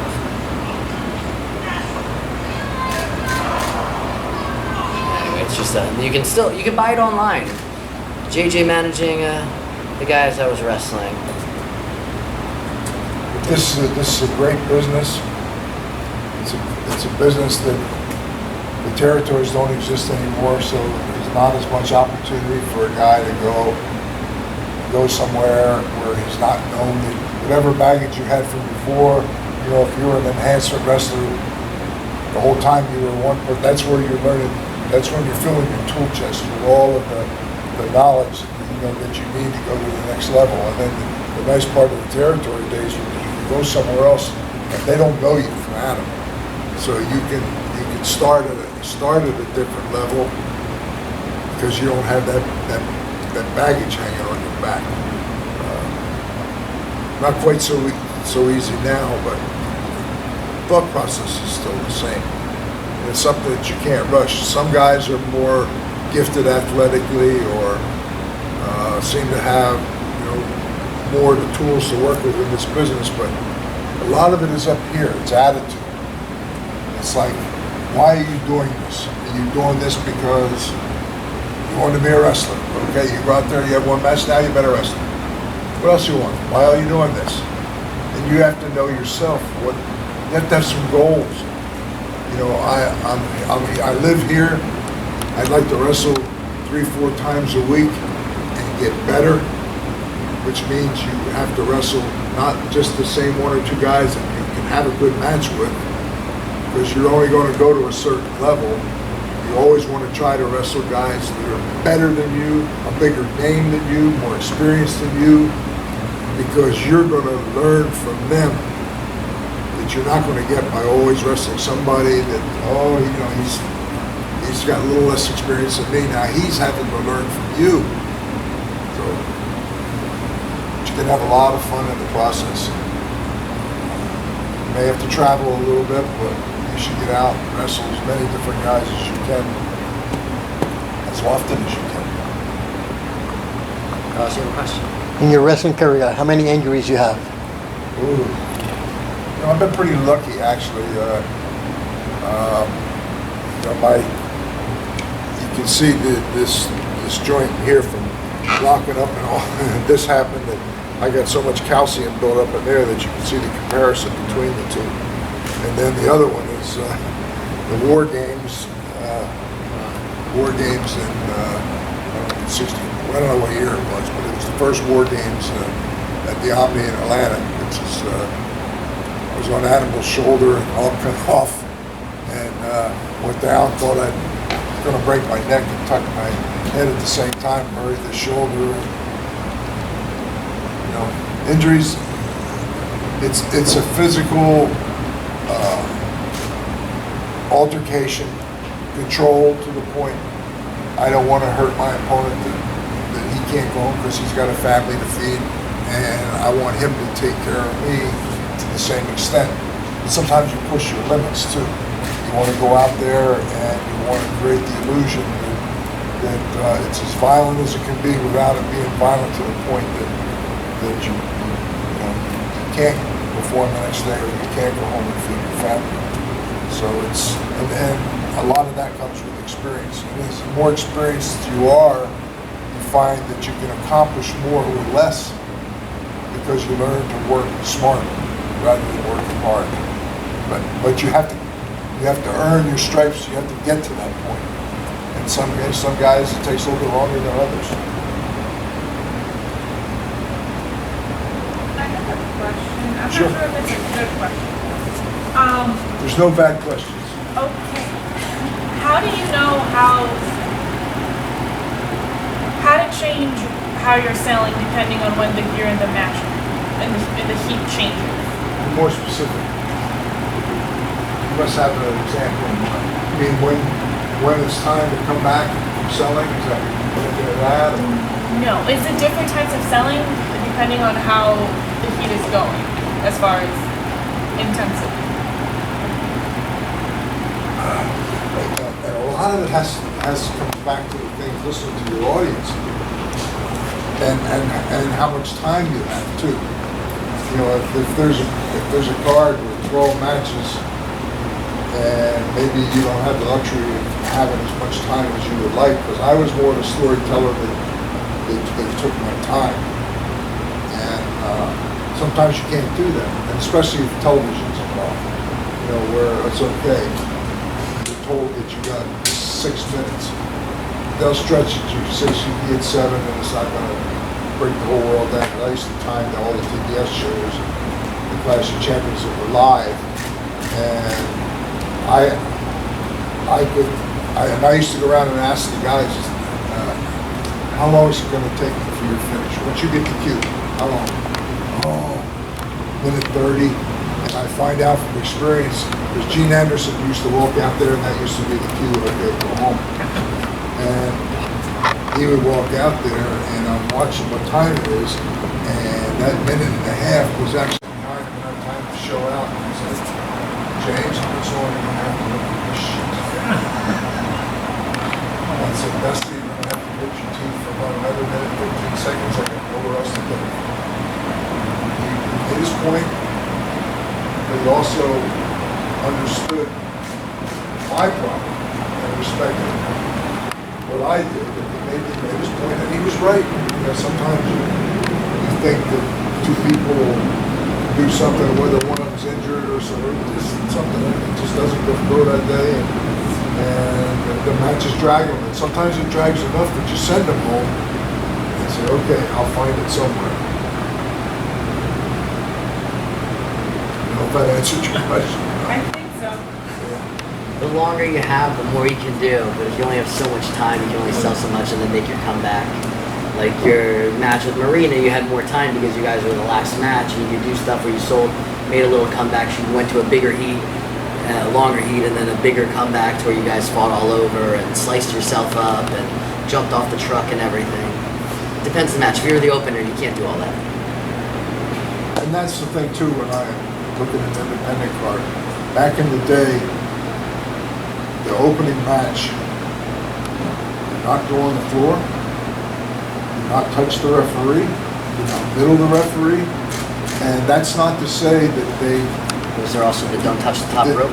Yep, but they don't have the ability to do these things in the right situation. But you don't want the first match middling the referee or going out on the floor and into the guard up. Where's it going to go from there by the time you get to the later matches that are what people, not that they didn't pay to see they pay to see the whole thing, but their focus of attention is mainly on that main event. The whole night should be a crescendo of building. And that's why you don't want that first match to be out on the floor during the match or into the furniture or middle of the referee. Because now the main event matches, what are they going to do? That you want the people going home with that main event match and saying, ah, damn, what a fight that was. They're not going to remember what happened in the first match. That's not their purpose. And you have to be skilled to go out there and have a good match, but you have to understand when somebody tells you what your position is that night to be able to do it. It doesn't mean that you don't mean as much. It doesn't mean that at all. Because there's going to be a night where you're in the other end of the card on the main event. And you're going to be protected by whoever's calling the shots. So that when you get out there, people haven't seen everything already. They haven't seen chairs, tables, blood, and everything. What's the main event going to do after you've given them all that up to that point? And that's very selfish. Selfish is a bad choice of words because... Inconsiderate? Inconsiderate, okay. Because guys go out there with the rating, they go out there to have the best match that they can. And that should be everybody's motive every night, to go out and have but you also have to think about where you are in the card and to work hard but work smart. And don't go out there, anybody can go out there and do everything, chairs, tables, middle of the referee, and get a hell of a response, but when you're the opening match, you've done a discredit to that card that night to the fans. That's not your role that night. Go out, stay in the ring, use all the skills that God gave you and have the best match you can. And a lot of it is the fault of whoever's the person who's in charge that night. And they should, if you work together regularly, that person is going to instill in you the understanding of what your role is in that first match. They know what you're capable of doing. They're not trying to tell you to not be the best you can be, but just be smart that night. Know your role. What does it say on the card every time I post it? It's better to ask for permission. That's the last thing it says. But it says if you're in the opening matches and if you're not the main thing, don't go to the floor. Don't do this. Don't do this. Don't do this unless you get permission from Chasen today. Don't do it. And sometimes that has to be spelled out, vocalized. And because some guys want to have the best match that they can and with good intentions will do things that they shouldn't be doing at that position on the card that night. And that's why you need a strong leader who lays down the rules, and they know when they go out and did something that they shouldn't, they're going to be held accountable for it. Tell them, well, you guys worked your ass off and had a great match. However, you be honest with them. I'm sure you guys can tell when I wrestle, my matches are totally different, whether I'm first, middle, or last. Like, there's a lot of difference there. You won't see all the crazy stuff if I'm the first or even the middle. And then, some people just get selfish and I have to either take them off the card or, oh, you want to do all that? Okay, well then let's put you in the main event with a bunch of other people and then let's see if anybody else does it to you, because if you give them too much early, a lot of the times some of the fans will leave. Because like some kids are here with their parents and they want to see this match. It's like, oh, but the main event's a hardcore match. Oh, but I saw that in the first match. Oh, but they're going to fight on the outside. Oh, that happened in the first match. We can go home. You give them too much and then they don't want to come back to the next show because you don't leave them anything. So don't give them too much. And different people have different talent levels. And there are some people who overstate or don't have a true value of what where their skill level is and what they're able to accomplish. And you don't want to put people down. You know, I learned from Vince McMahon. There was a situation where the first match went out and went on the floor, and it's like I'm told, and I'm watching, and they're into the guardrail. There's kids there where they went into the guardrail. The guardrail slides, and, you know, and the kids holding their knee, and you're thinking, oh my God. You know, when you're at that management level, you think about insurance, lawsuit, losing the building if something stupid happens. And it's guys just don't think. They go out there and sometimes they maybe try too hard. And they sometimes have to be told and reminded about what they should do and shouldn't. And I learned that from Vince McMahon. I'm watching two guys. They came through the curtain. They didn't get 5 feet in, and I'm in their faces, giving them a ration of shit. And it only happened one time, and Vince didn't interrupt it or stop it. He found that quiet time was just him and I, and he said,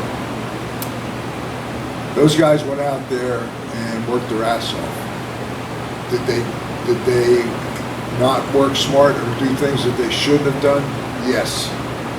But it wasn't because they didn't work hard or didn't want to have the best match they could.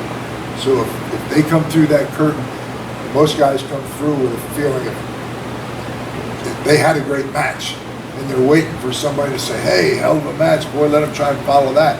And you stand up and say, what the hell are you guys thinking? You know, you take them from here to, you don't want to do that. You want to do that. And so Vince taught me, get the two guys, and you should have 3 positive things that you compliment them for. The first words out of your mouth. God, you guys did this, it was great. You did this, that was so smart, the timing of that was right. In other words, you're praising them because they went out there and worked hard. They did one little, and then you say, however, guys, and you kind of back into it, you know. This one little thing it's so important because reliability, you went out on the floor, and that thing didn't hit it looked like it hit the child, and I'm thinking, oh man. They got up and left their seat for a little bit. I'm watching to see if they went up to the medical thing or what. And you could tell them in a nice way, but give them something constructive to feel good about themselves, and then still make the point of however. And in a nice way, tell them, and they're going to be more receptive if you approach them that way. If you come through and there's smoke coming out of both ears and you're jumping on them, they came out with a feeling about how hard they worked and how good their match was, and you took and you went, don't want to do that. And I've made that same mistake, and I'm trying to be better about it because I'm like, I try to have everybody have these perfect matches. Like we were in Miami, and it was like, and I got on your case, like, why'd that happen there? And Jesse Neal was like, that match was awesome. I'm like, yeah, but that one thing, it could have been so great. And you're like, oh. I'm like, all right, no, you're good. You and Marina, I'm sure I probably got on you guys about something. I'm a perfectionist, so sometimes I do have to dial it back and compliment you guys first and then question certain things. So I've been better about that lately. We're shrugging their shoulders. Huh? Never fucking compliment. Tell students what they did fucking wrong. If you didn't mention it, it was fine. And that's the rule. No, Gabe Sapolsky was big about also like saying what he liked, and usually I was used to a lot of people always give him like the criticism as the first one saying, and then just everything else was, well, everything else you were doing was good, and I kind of was all right with it because I'm like, all right, cool, I got to work on this, but it does feel a lot better when you're told like, fuck, that was good. But we need to work on that. I'm like, okay, cool, but at least I'm up here instead of down here, and then you're trying to pull me back up, but start up here, and then it's like, okay, you know, we could work on this and make this better, so. It's a learning process for all of us. But if they did something they shouldn't have, you can't ignore it and address it. You know, that night in the bar over a beer or the next day. It has to be right there. So it's fresh in your mind. While it's fresh in their minds, but it has to start here. Start there and then ease in to make the point so that they still feel good about themselves and how hard they work and what they accomplished. And like I say, while it's fresh in their mind, they need to understand that that's something that they have to work on and improve. Think that's like that bad. Maybe you shouldn't be in the business. Everyone's in the business now. Being here in criticism is going to upset you so bad that you don't want to come to practice or come to a show. You might be too thin-skinned to be a pro wrestler. I think there are some, but we still need our pawns and just our whole crew. We need our crew. We need everybody. Some of the ones that are elite that can take that really harsh criticism, but with the way the America is now and everybody needs to be that's how handled. you got here. I know. This, so you got it. I know, but now I could have 5 students, or I could have 50 students like I usually have come through here in a week. So I gotta kind of protect them a little bit, make them feel good, and then, come on. And if you're around them for a while, you know Where their levels are. You know who you get the best results from, the little pat in the back, and you know who it takes a kick in the ass to get their attention. You learn that. Yeah. And then some I do say, all right, I can't. You're just too much. Especially when they try to screw us over. So. How many wrestling alliances work in the United States? Well, I had 3,200 matches, over 3,200 matches of my own. And most people will think of me as a wrestling manager, but I mean, I started out, basically done it all. I've been around. I was 16 years old and had a fan club for Johnny Valentine. So I was a fan. And I'm still a fan to this day. So I've worked at the top executive level for WWE, for Vince McMahon, and also for Ted Turner. And I was in that position each place for like 7 years, 7, 8 years. So I had longevity and learned how, this is a very unique culture. And you have to learn how to look at talent and it sounds like oversimplified, but know who you can get best results from. Giving them a pat in the back, and some guys that doesn't work. It's got to be a kick in the ass and a reality check. You can't treat everybody the same because everybody's different. You still watch TV wrestling? I don't like get at home like back in the old days. Everybody for 28 years, I'd be home on Saturday at 6:05. I'd get all of my errands, the things that I wanted to do for the day, and I'm watching my watch. What's traffic like? So I'm home, and at 6:05, turned it on. And that show ran for 28 years. And, Gordon Soley was the best. He did it with Piper for a while, and it was the beginning of basically global exposure. And so I'd be wrestling in Amarillo, where we would produce our own TV just for those towns and for that crew. But TBS was just starting up, and the whole wrestling world was talking about Wildfire, Tommy Rich, and Buzz Sawyer.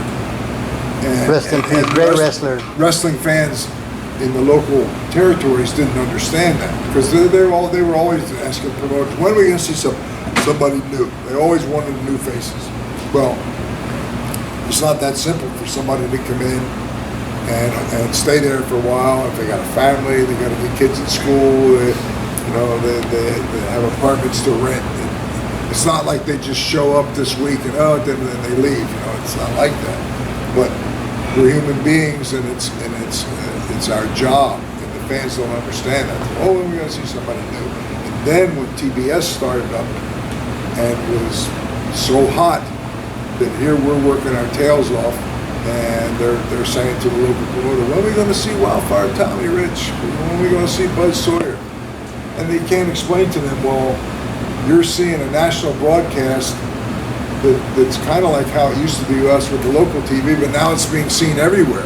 And it's human nature is what's on TV, I want to see in my arena. And it's not that simple. I'm sure every promoter around the country would love to give dates on those guys, but they're in Atlanta. Did you wrestle in England before?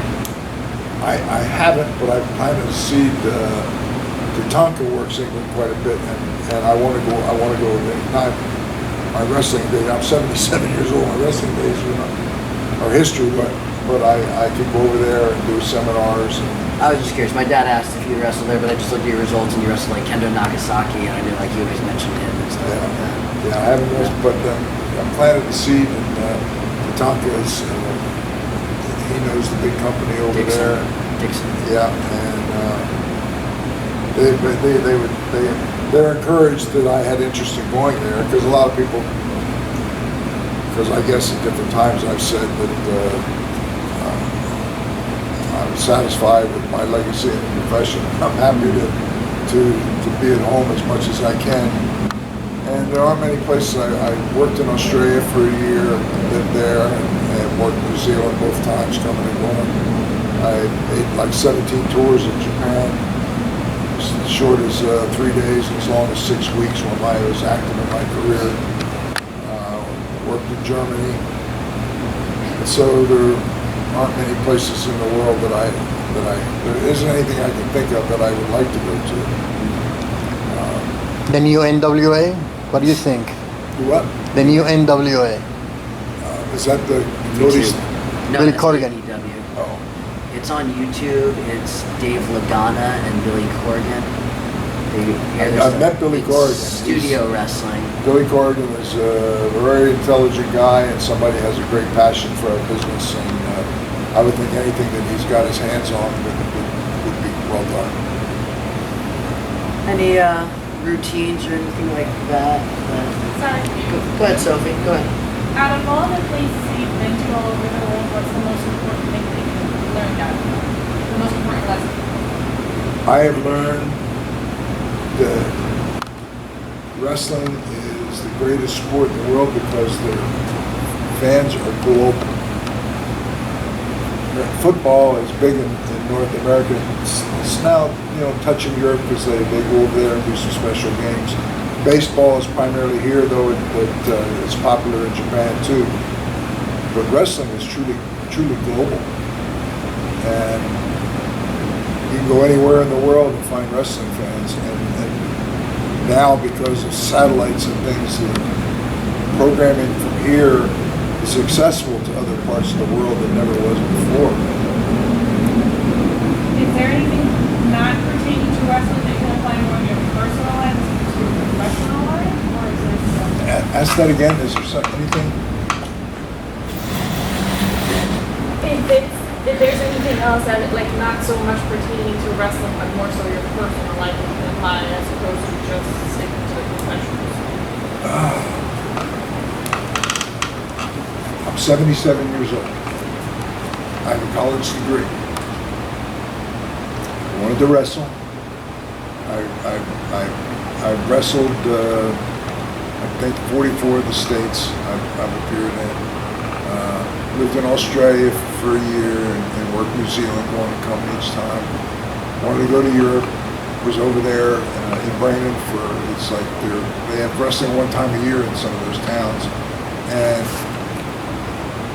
it's like they have wrestling in the same building. They don't have any wrestling all year, and they have wrestling in that same building every night for 6 weeks out of the year. And they kept points, and it was like, wow. And they're wrestling in rounds, so it was like a whole different thing. So that was interesting to be there, and over there too, it was not uncommon to see men in the front row ringside with a jacket and tie, shirt and tie and jacket, and women dressed like they were, going out for a wedding or something. And it just looked that different. And it was made real clear the first night, we don't punch over here. Well, and it's like a lot of guys, if you're told somebody you can't throw a punch, if you throw a punch, you're not going to be here. Because in their mind, which is really true if you think about it, if I punch you in the nose, you should be bleeding or you should be knocked out or something. But we learned to punch and sell, and there should be logic to our business, but we do a lot of things that break down and dispel the logic. But over there, that was one thing. They made it real clear from the beginning. Do not punch. Don't punch it.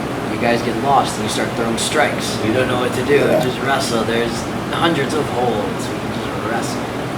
And it's okay. Like there's guys in WWE and Impact and AEW that can't not strike. It's ingrained in their head, and it's really hard. You tell them not to strike, and they'll still do it. I was wrestling Brian Cage, and our rules were don't strike. And he would get lost, throw a strike, I'd catch it, reverse it, not let him get any of his strikes in. I'm like, just wrestling. You just have to wrestle. It's not easy. That's why I make you guys do all the wrestling first. We still worry about strikes, but the wrestling is important. Because like JJ said, like you get punched in the, how many punches you gonna throw 10 punches at a guy in a corner and nothing happens. There's no bruising, no nothing. It's just telling the audience it's fake.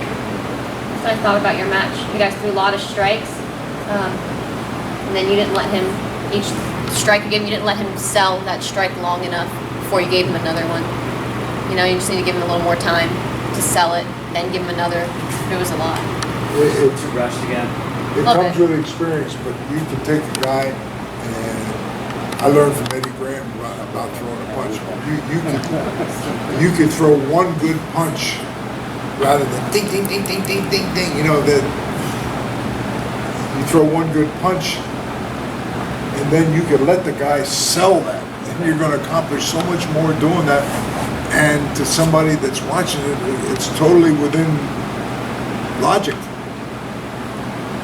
But if we just took everything and tore it down because of logic, we wouldn't have a wrestling business. So you can't do that. But there's a lot of things like with punching. Shooting off the ropes. You got a question? I can read your mind. No? I got another one. Your worst match. Oh. Jim Cornette? No, probably no. You always had good matches. I was in Japan, and the world judo champion was Anton Gesing from Holland. Giant Baba brought him in as a major attraction, and I was on a tour and had to wrestle Anton Gesing, and he would wrestle with the wrestling gi jacket. And I thought I could have a match with anybody. He proved to me that wasn't necessarily true.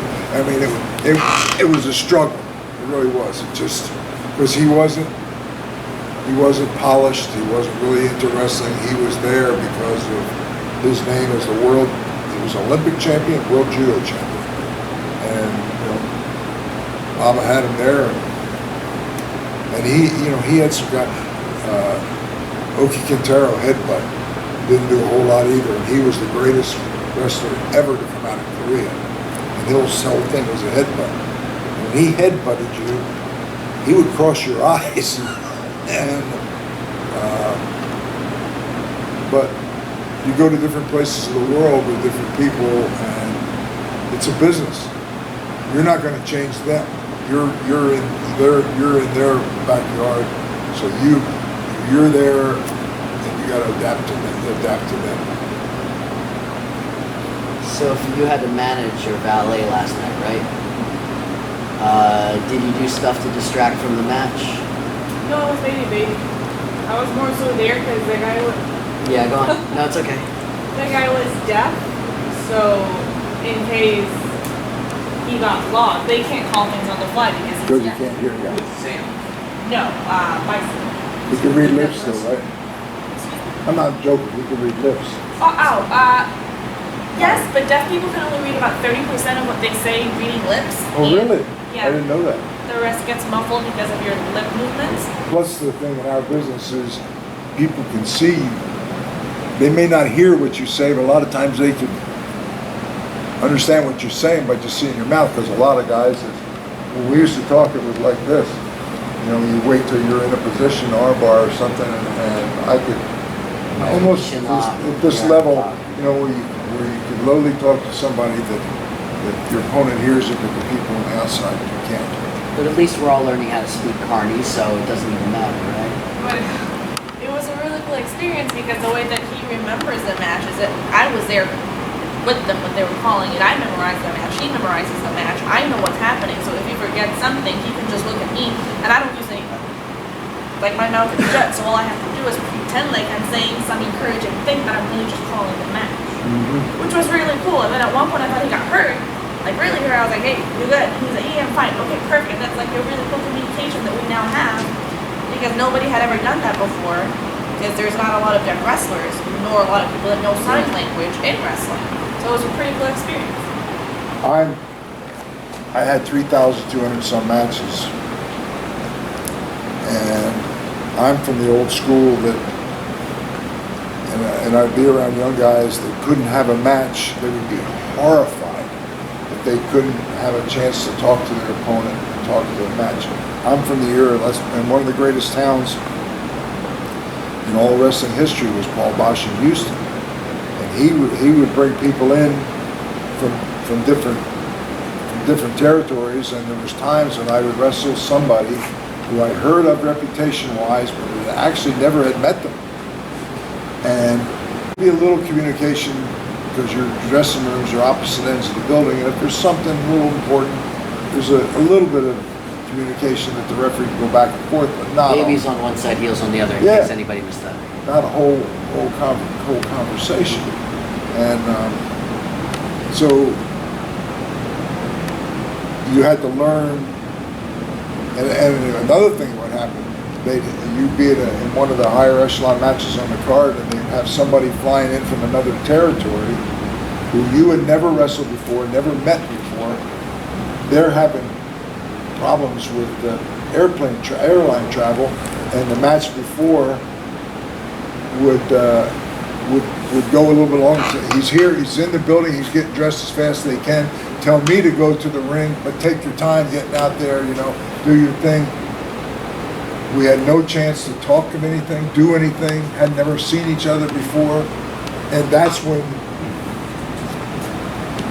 your confidence level in the business gets pretty good, where you're not in a panic mode with that. It's like, okay, I'll figure this out.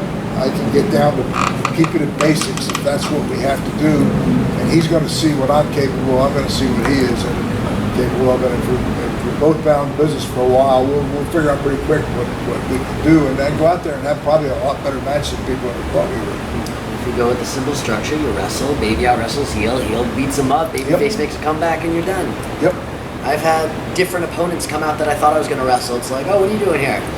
The other guy, we can't find him. Okay, let's have a match. Yep.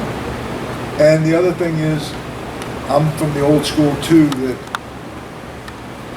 a heel is more effective if he doesn't go in.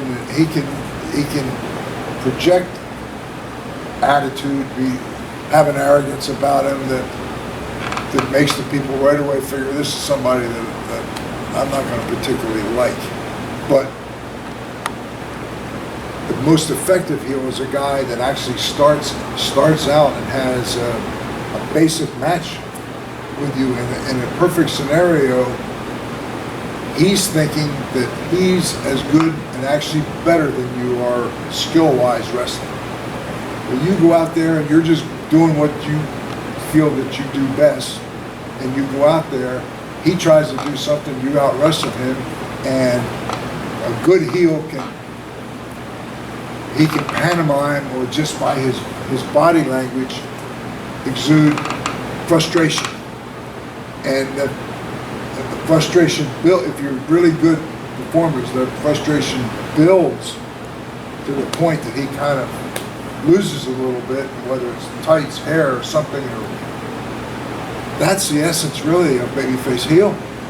Is that heel thinks that he's better than you, gets out there, and he's trying to show that he's a great wrestler, and as good as he thinks he is, he's embarrassed by the fact that, and especially with the people cheering, the other guy's demonstrating that he's a better wrestler than you. Now you got a reason to cheat. And the people can understand that. They say, you thought you were good. Obviously he's better than you are. Now you got to cheat, whether it's pull hair, tights, or throw a punch on the break that you should. And you can get a whole lot more heat in that scenario than going out and bad-mouthing some old lady in the front row or something, so trying to convince the people you're a heel. when you had a match, because I was trying to get with Sophie as far as the manager, I've had managers distracting from my match where I've had to leave the ring and tell the manager, Yeah. like, the match is here. There's certain times when you chime in and this and that, and they were putting on like another show while I was trying to do it. Who trained you to be a manager and you just learned from over time? Or? Nobody. I just, from all the years of experience, and I never gave the thought of managing. Actually, it was Archie Goldie, the Mongolian Stomper, who I had wrestled in Maritimes, wrestled him in Florida. He left Florida with Bearcat Wright as his manager to go to Tennessee. I'm wrestling in Florida. Roger Kirby and I were one tag partners. So he's gone a week or two, and all of a sudden I get a call from Archie. And he said, oh boy, he said, I thought the thing with Bearcat would be different, you know, a black guy managing it, and it didn't work out. There's nothing here. We don't gel at all. And he said, it's so bad that Bearcat got frustrated and left Archie stuck there. And he said, I actually had to do a couple of my own promos, and when I did that, that just killed my image, because they weren't used to ever hearing anything from me, and that didn't work. So he said, I've got to get out of here. And I hadn't been in Florida all that long, and he said, I've got a couple calls in, one of which is to Dallas, and I have to have a manager. And Archie had heard me as a wrestling talent with my interviews, thought my interviews were different, and he liked them, and the same thing in Florida, and asked if I ever thought about being a manager, which I hadn't. I said, no, I never had. So he said, I've got a main event spot in Dallas, which Fritz owned the territory, and at that time Red Bastien was the booker. And he said we would go in and we would immediately be figured in the main event.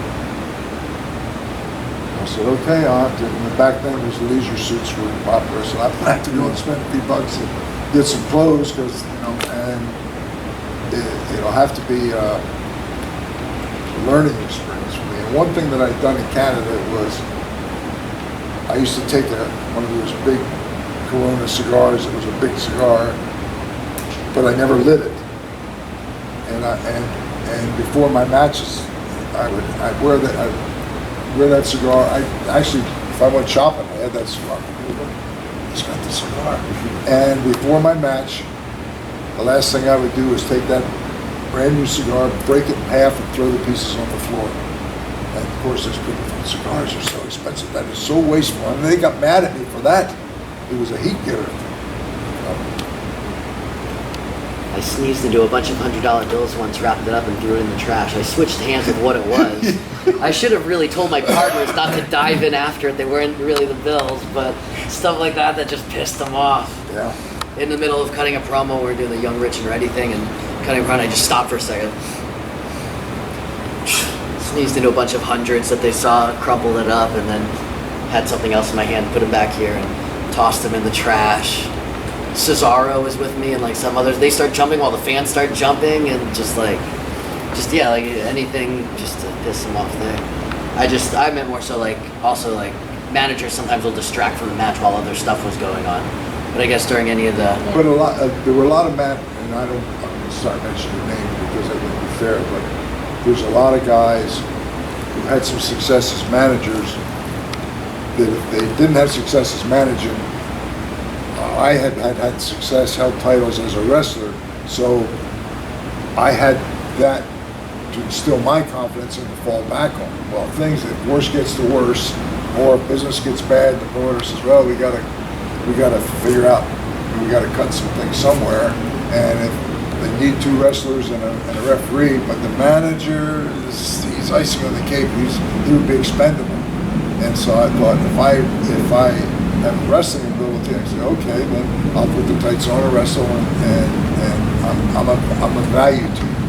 And there's guys that were managers that didn't have that kind of were nervous when business got a little slow, thinking, oh man, they may figure that I'm not essential, like they're having to cut corners. Wrestle, manage, referee, ring announcer. there's only X amount of spots and you can fill one, but if you can't fill all the Yeah. spots, it's tougher.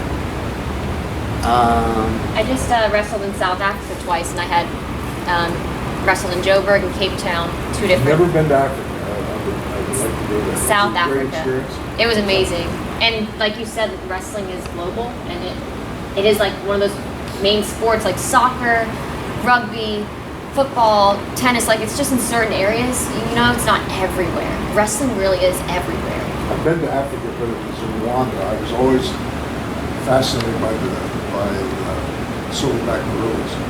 And there's one place in the world, there's 3 mountain ranges. There's a mountain range shared by 3 countries. It's Rwanda, I don't know where the other 2 were. But I went over there, I went to the equator first on a picture safari where you stayed in a little compound, and in the morning you went out on an open air truck and just went out to see what was out there. There'd be lions, and that was fascinating. And then from there I went to Rwanda, where you fly at one end, and then you have to drive the whole way through the country to the other end, which is where the rainforest begins. And I spent 3 days there. Back then you had to get a permit, was like $100, and I think now it's $1,000. Work permit? A permit to go among the Oh. protected among the silverback gorillas, and the trackers are French, don't speak any English, and they don't have any weapon. They have a panka, just so they can, but they have no guns or anything, and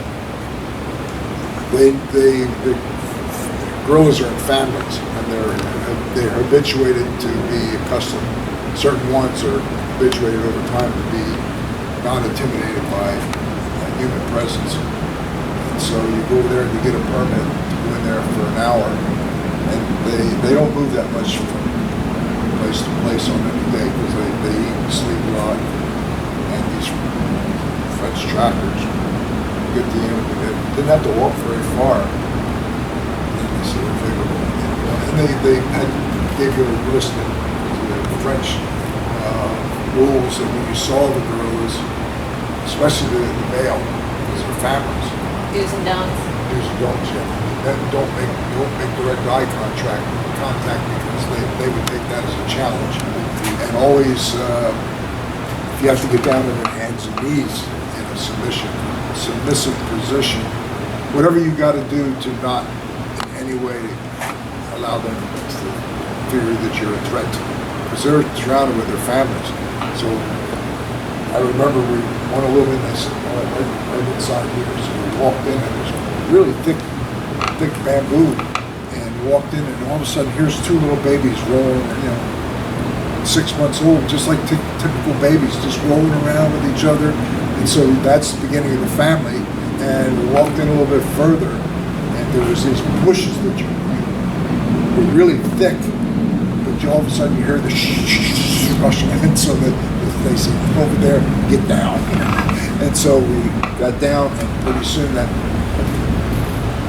was a couple females. One had a tiny baby on her that was just a couple weeks old. And that silverback king, he was like, I think they said 450 pounds.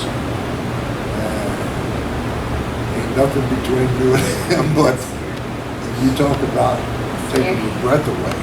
And so you get down in a submission, and they go by and they take a big stalk of bamboo and crack it off, and you sit there and chew on it, and they look at you like you're not even there. And I remember being in a submissive position. There was like a pathway that came together this way, and the gorilla looked like he was coming this way, and I'm over here, but at the last minute he made a U-turn and started down where I was. And he stopped behind me, sat down to eat, and I froze, and I could feel his fur against my back. I didn't move. They let you guys get that close? Yes. Now, Yeah, I didn't get now quite I close. could not have walked up to him and done that to one of the silverbacks, but I was already there in a submissive position, and it's like that I'm in his backyard. he's gonna do what he wants, and if he's eating, grab something, wants to sit down, I just happen to be there, no big deal. And I got a lot of pictures and actually movies too, where trackers standing at distance, you know, so I have some fabulous pictures. One of the great experiences of my life. South Africa was amazing. I didn't get to play with gorillas, but I was just bringing it up because I had a manager interfere with my match each time, and the manager, he did really great. Like, he came out, made fun of me. Oh, I came overseas, all the way overseas, and like he teased me, and the crowd really fed into it. And then he got, you know, he interfered in my match, which I came up with little things he could do that were easy heat. And it was just, so I had a manager interfere in my matches just when I was there, and he did a really good job. I spent 2 days in Masamara Game Reserve. They have like a little, like an oasis with all trees, and you sleep in a tent. And they have sentries on the outside. Every now and then you'd hear boom, you know, just gunshot to scare them off if somebody came, because you're in a tent on a cot. And in the morning you get up and you eat, get in the back of an open air thing and go out, and just all of a sudden they'd say, over there's some lions, let's see what's going on, you know, and then you go over there and you get amazingly close, and then came up and saw a leopard, which was extremely rare. We hardly ever saw leopards. And we stopped, and the guy pointed to the leopard.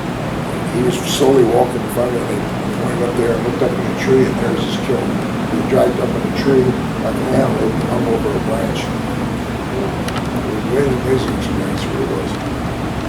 Off of Africa, are there any unique wrestling holds or moves that are not around that you think you could show us, or any routines you could think of? That's a tough question.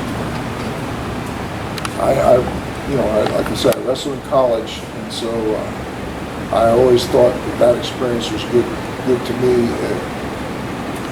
You can see it here where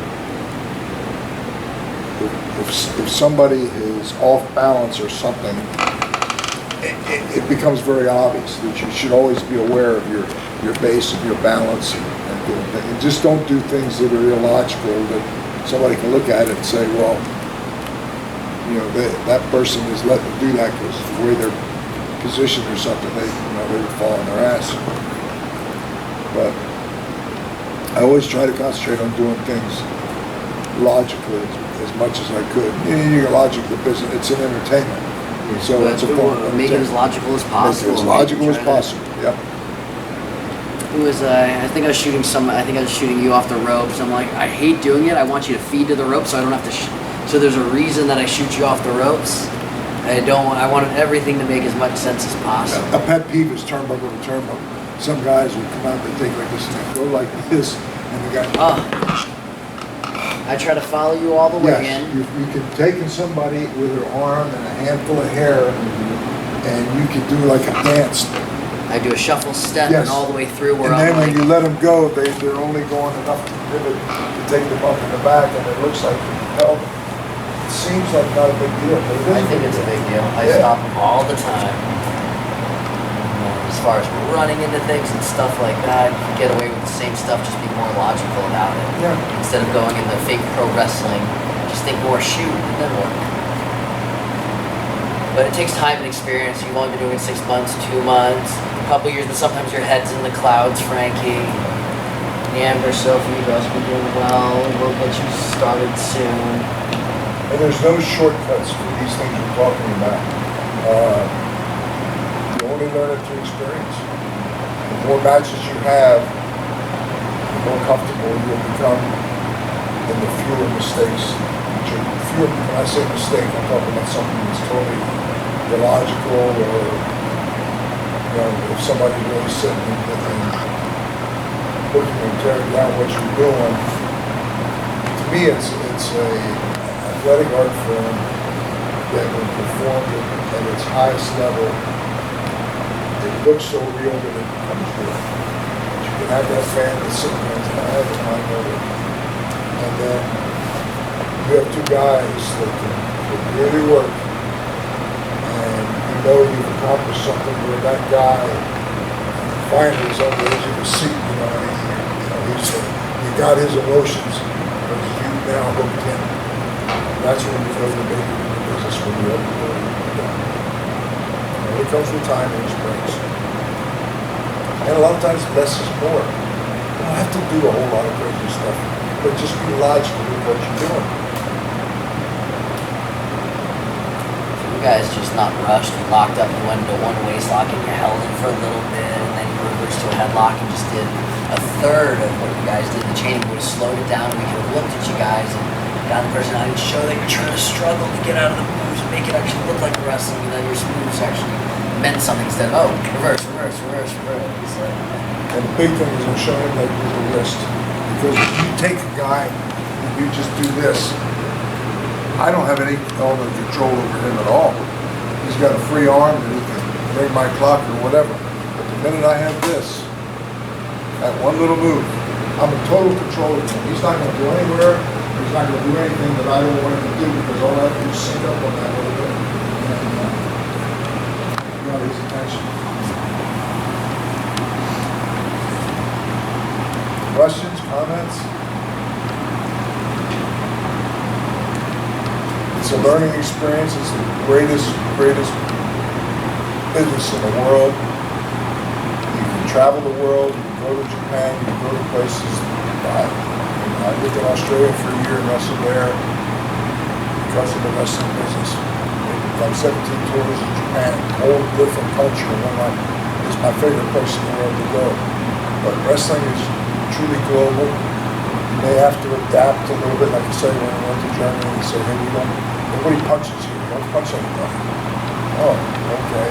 When I was coming out of Amarillo, where, yeah, punches were accepted. And they were right. Their logic was right. A lot of people feel you punch somebody, those should be broken and they should be broken. So we don't allow, do not punch anybody. If you do, then you have to go home. You have to adapt. You wrestle at Tokyo Dome? Yeah. Not too many places that I didn't. Yeah, Kyoto Auditorium. Hang out with Antonio Inoki? Never wrestled in Noki. When I went to work for the folks in Amarillo, and they sent all the foreign wrestlers for all Japan, which was Giant Baba. So I made 15 trips over there. Wrestled Baba, Jumbo Tsuruto, great athlete. Kabuki? Cappuccino, yeah. And he came here and was very successful here in Dallas with Ball and West. Yeah, wrestled in the lunch.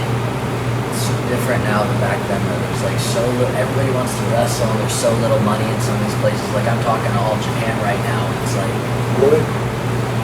and I was talking to them again, and it's like, yeah, there's really not a budget to bring people over, and I'm like, all right, well, what if I can subsidize a little bit? So I'm still in talks with them right now, and then like Scott Hall was trying to get Cody Hall to England, and for Dixon, if you're not you know, everybody's paying for their own trip there to stay there for a few months and getting paid like 50 or 100 quid match. So you're there wrestling 7 to 10 matches a week, but you have to pay your own way there. And Scott kind of got in on them.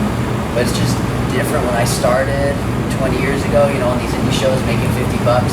5 years before I started, people were making at least 300. Now people are paying to be on shows just because there's so many people that want to do it or get into it.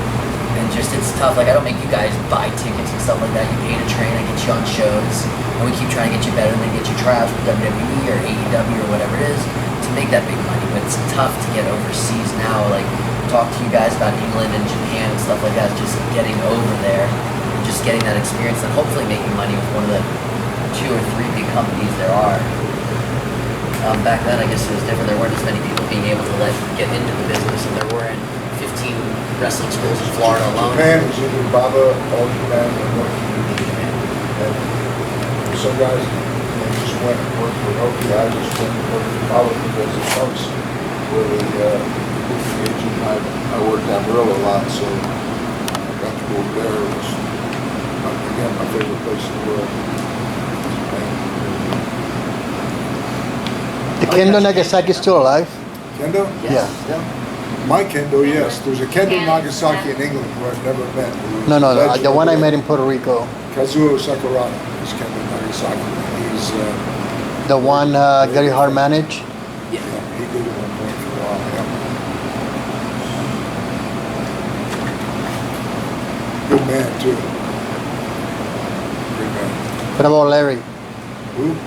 Abdullah. Oh, the butcher, yeah. Larry Russell Shreve. Had a good time with him in Japan, and God, he really was a god over there. And in Puerto Rico too. Yeah, in Puerto Rico. I went to Puerto Rico a little bit, but thing with Frank Goodish and that, just, Oh, okay. I didn't want to go back there. After that happened, wrestling in Puerto Rico went to shit. Yeah. It's not the same anymore, ever.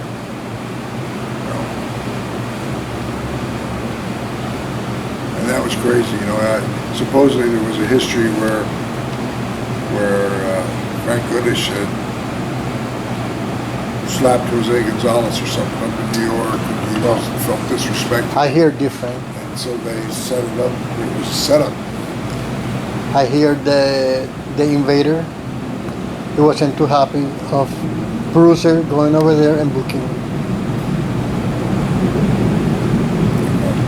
That was really messed up. Terrible way to die. Yep. And I've been close friends with Tony Atlas. Tony Atlas was there that night it happened. He actually saw and plunged the knife. They had a knife under. It was planned. He had a knife under the towel and saw him plunge the knife into his belly. And he laid there and bled for 30 minutes because it was at the Hiram Bithorn Stadium, which was like traffic hard to get there. So to get an ambulance there took 30 minutes for at least 30 minutes for an ambulance to get there. And I heard after they put him in the ambulance, Jose or Invader, when he took the driver out. This ambulance. Tony Atlas told me that he rode in the ambulance to the hospital. They went in and the doctors took him immediately into surgery and said, there's nothing more that you could do. Go ahead and go back to the stadium. And supposedly one of the guys, local guys, came to the hospital, actually went into the operating room in the middle of the surgery, told the doctor to put his stuff down and go somewhere else. And they left him to die in the operating room. Tony told me the story too, that he was sitting in the hospital, he's just like, I'm gonna die here, I know it. He just knew he was not there, we're gonna take care of him, he was done. Yeah. They did a show here a few months ago, and then he came. They brought Jose Huertas here. Gonzalez? Yes, they brought him here, and everybody was like, Yep. somebody want to get a hold of him, and well. I guess if not anything else, if nobody has any other questions for JJ, we showed him some wrestling. I really appreciate you coming down. Can we get a group shot? Absolutely. Cool.